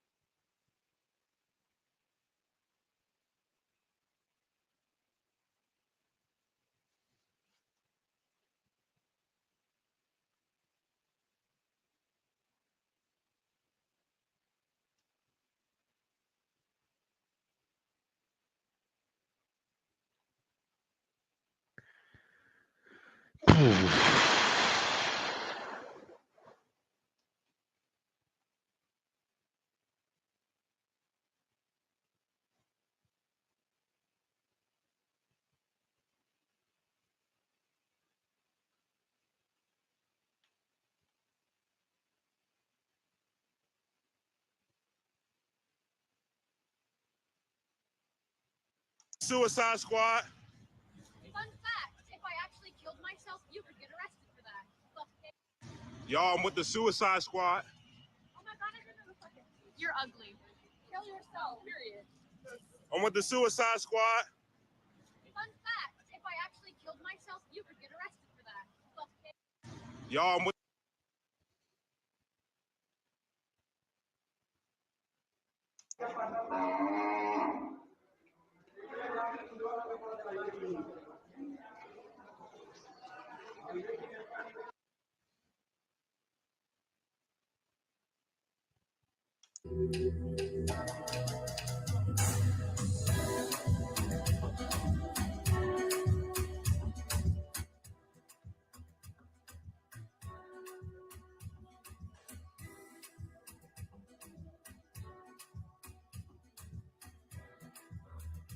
It's a fashion show. Are you kidding? All right.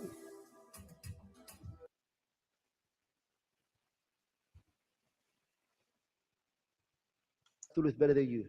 Exactly 1/3. He goes, I know my 1/3 better than you. But everyone's 1/3 is the same. What you eat and what you take in, it affects the way that you are. لذلك, I think Imam al-Qahtani said in his Nuniyah, he said, stay away from eating too much and eating so much. He said, فَجُسُومُ أَهْلِ الْعِلْمِ غَيْرَ السِّمَانِ. Because the body of the people of knowledge is all slim. What happens if you eat a lot? نامت الفكرة وكفت الأعضاء عن العبادة. What happens if you eat a lot? نامت الفكرة وكفت غير السمان. Because the فجسوم أهل العلم غير السمان. Because the body of the people of knowledge is all slim. What happens if you eat a lot? نامت الفكرة وكفت الأعضاء عن العبادة. Your mind switches off. And what happens to you? You physically can't do anything. لذلك if you eat a lot at night, you have a long sleep, right? You can't get up easily. صح فجر, you're struggling and whatnot. You're not going to get up for it. So don't eat too much. And even if you do eat something healthy. And this does affect your heart. Umar radiallahu anhu saw a man who had a big stomach. And this man goes, Alhamdulillah, this is the blessing of Allah. He said, no, it's a punishment sent from Allah to you. Ala kulli hal, a person should avoid eating too much. Eat enough for your back to stand. Enough. Just stand and do your work. But some people, whenever they get tired, I just have to eat. Whenever they get stressed, they eat. Every time they eat. I will stay away from that. Good advice. Jews, the Zionists particularly, who were against anything that is to be done if they couldn't have the whole of Palestine and everything handed to them on a silver plate so they wouldn't have to do anything. It couldn't be done. We had to take it in small doses. You can't move.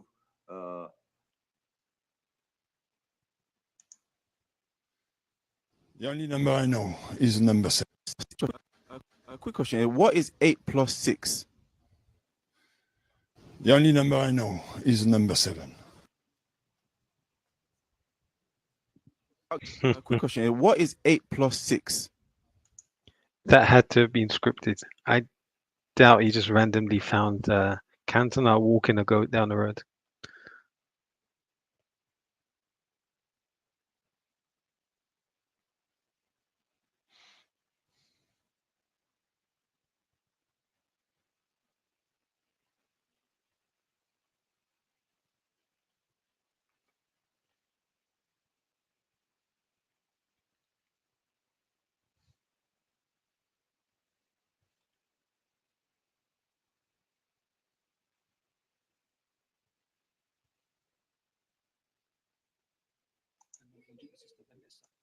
أشهد أن لا إله إلا الله وحده لا شريك له وأشهد أن محمدا رسول الله. I Camilo bear witness and declare that there is nothing worthy of worship except Allah, the one true God, who is alone and free of any partners. And I Camilo bear I'll say it in English. Please repeat after me. Ashhadu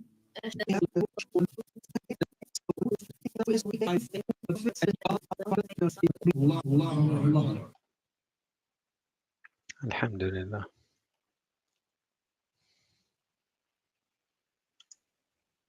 We were at the top of the penthouse.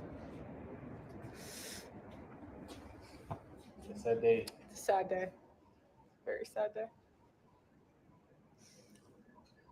But we leave, forgive me. We can't give up. I came from far. I made it to the penthouse. If I tell you where I came from, Maine, oh Maine. What? This is my demise as a YouTuber. We were at the top of the penthouse. It's a sad day. It's a sad day. Very sad.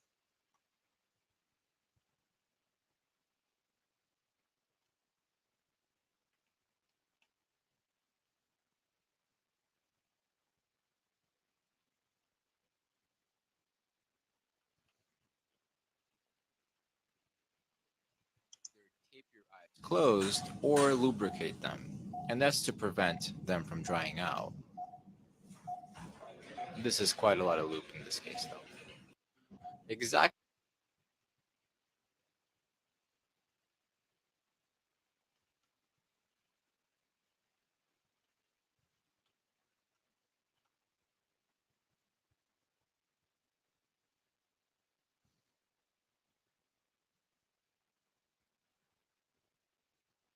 I don't care about the next James Bond.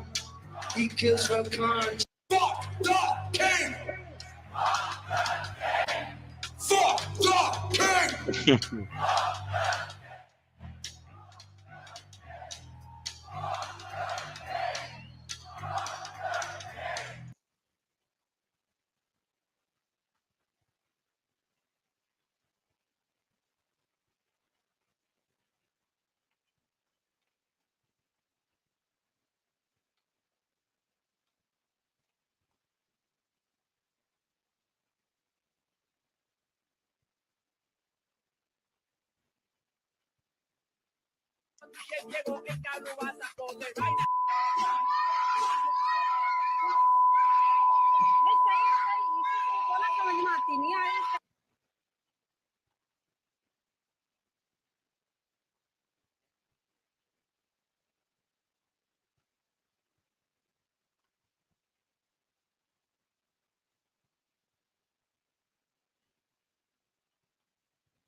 What all do we need for the office, bro? So we got the calculator. We got all that shit figured out.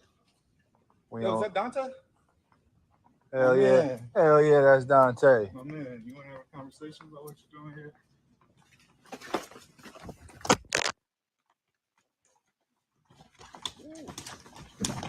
What's up? What's up, boy? What's up? Hey! Hey!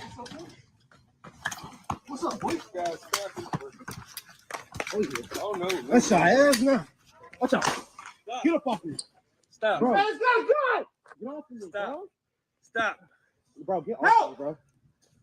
Get him. Yeah. Stop.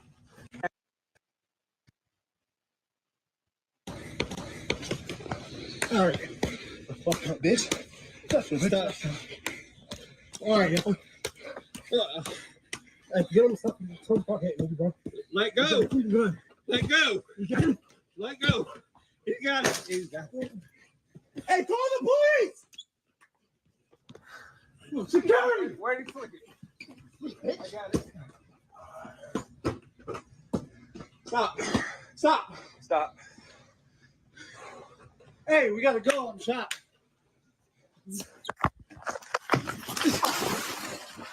Let's go.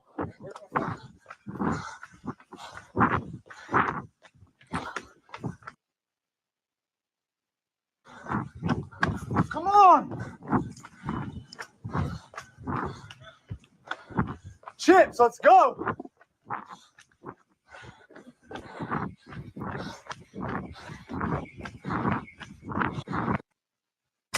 Let's go. Leave. Leave. Leave.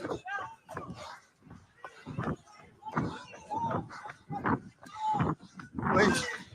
Leave.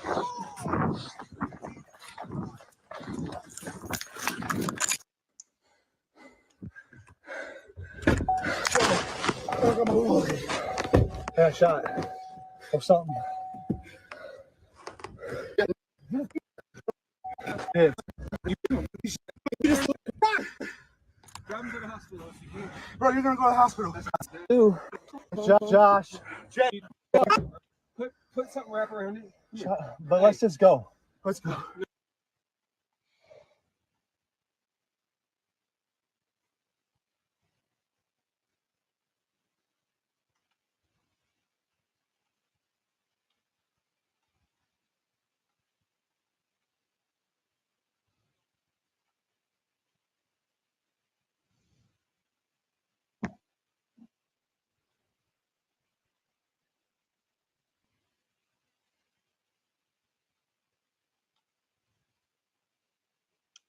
عجين امك. Go away, man. Go away, man. He did warn you, mate. He did warn you. Good one, Fred. He deserved that. More than anything, let's go down Market Street because he's going to get. Look at that.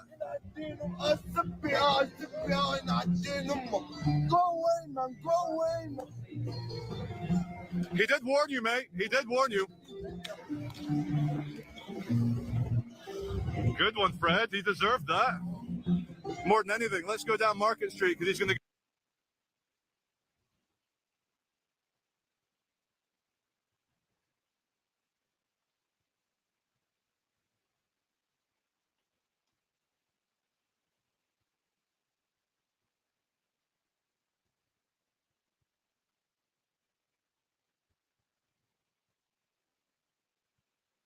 Teslim olma yağlımı alelim ama kurşun saçalım. Burası da asfalt değil Halil.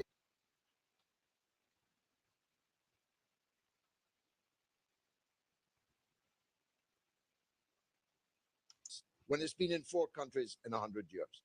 I'm not. I'm prepared.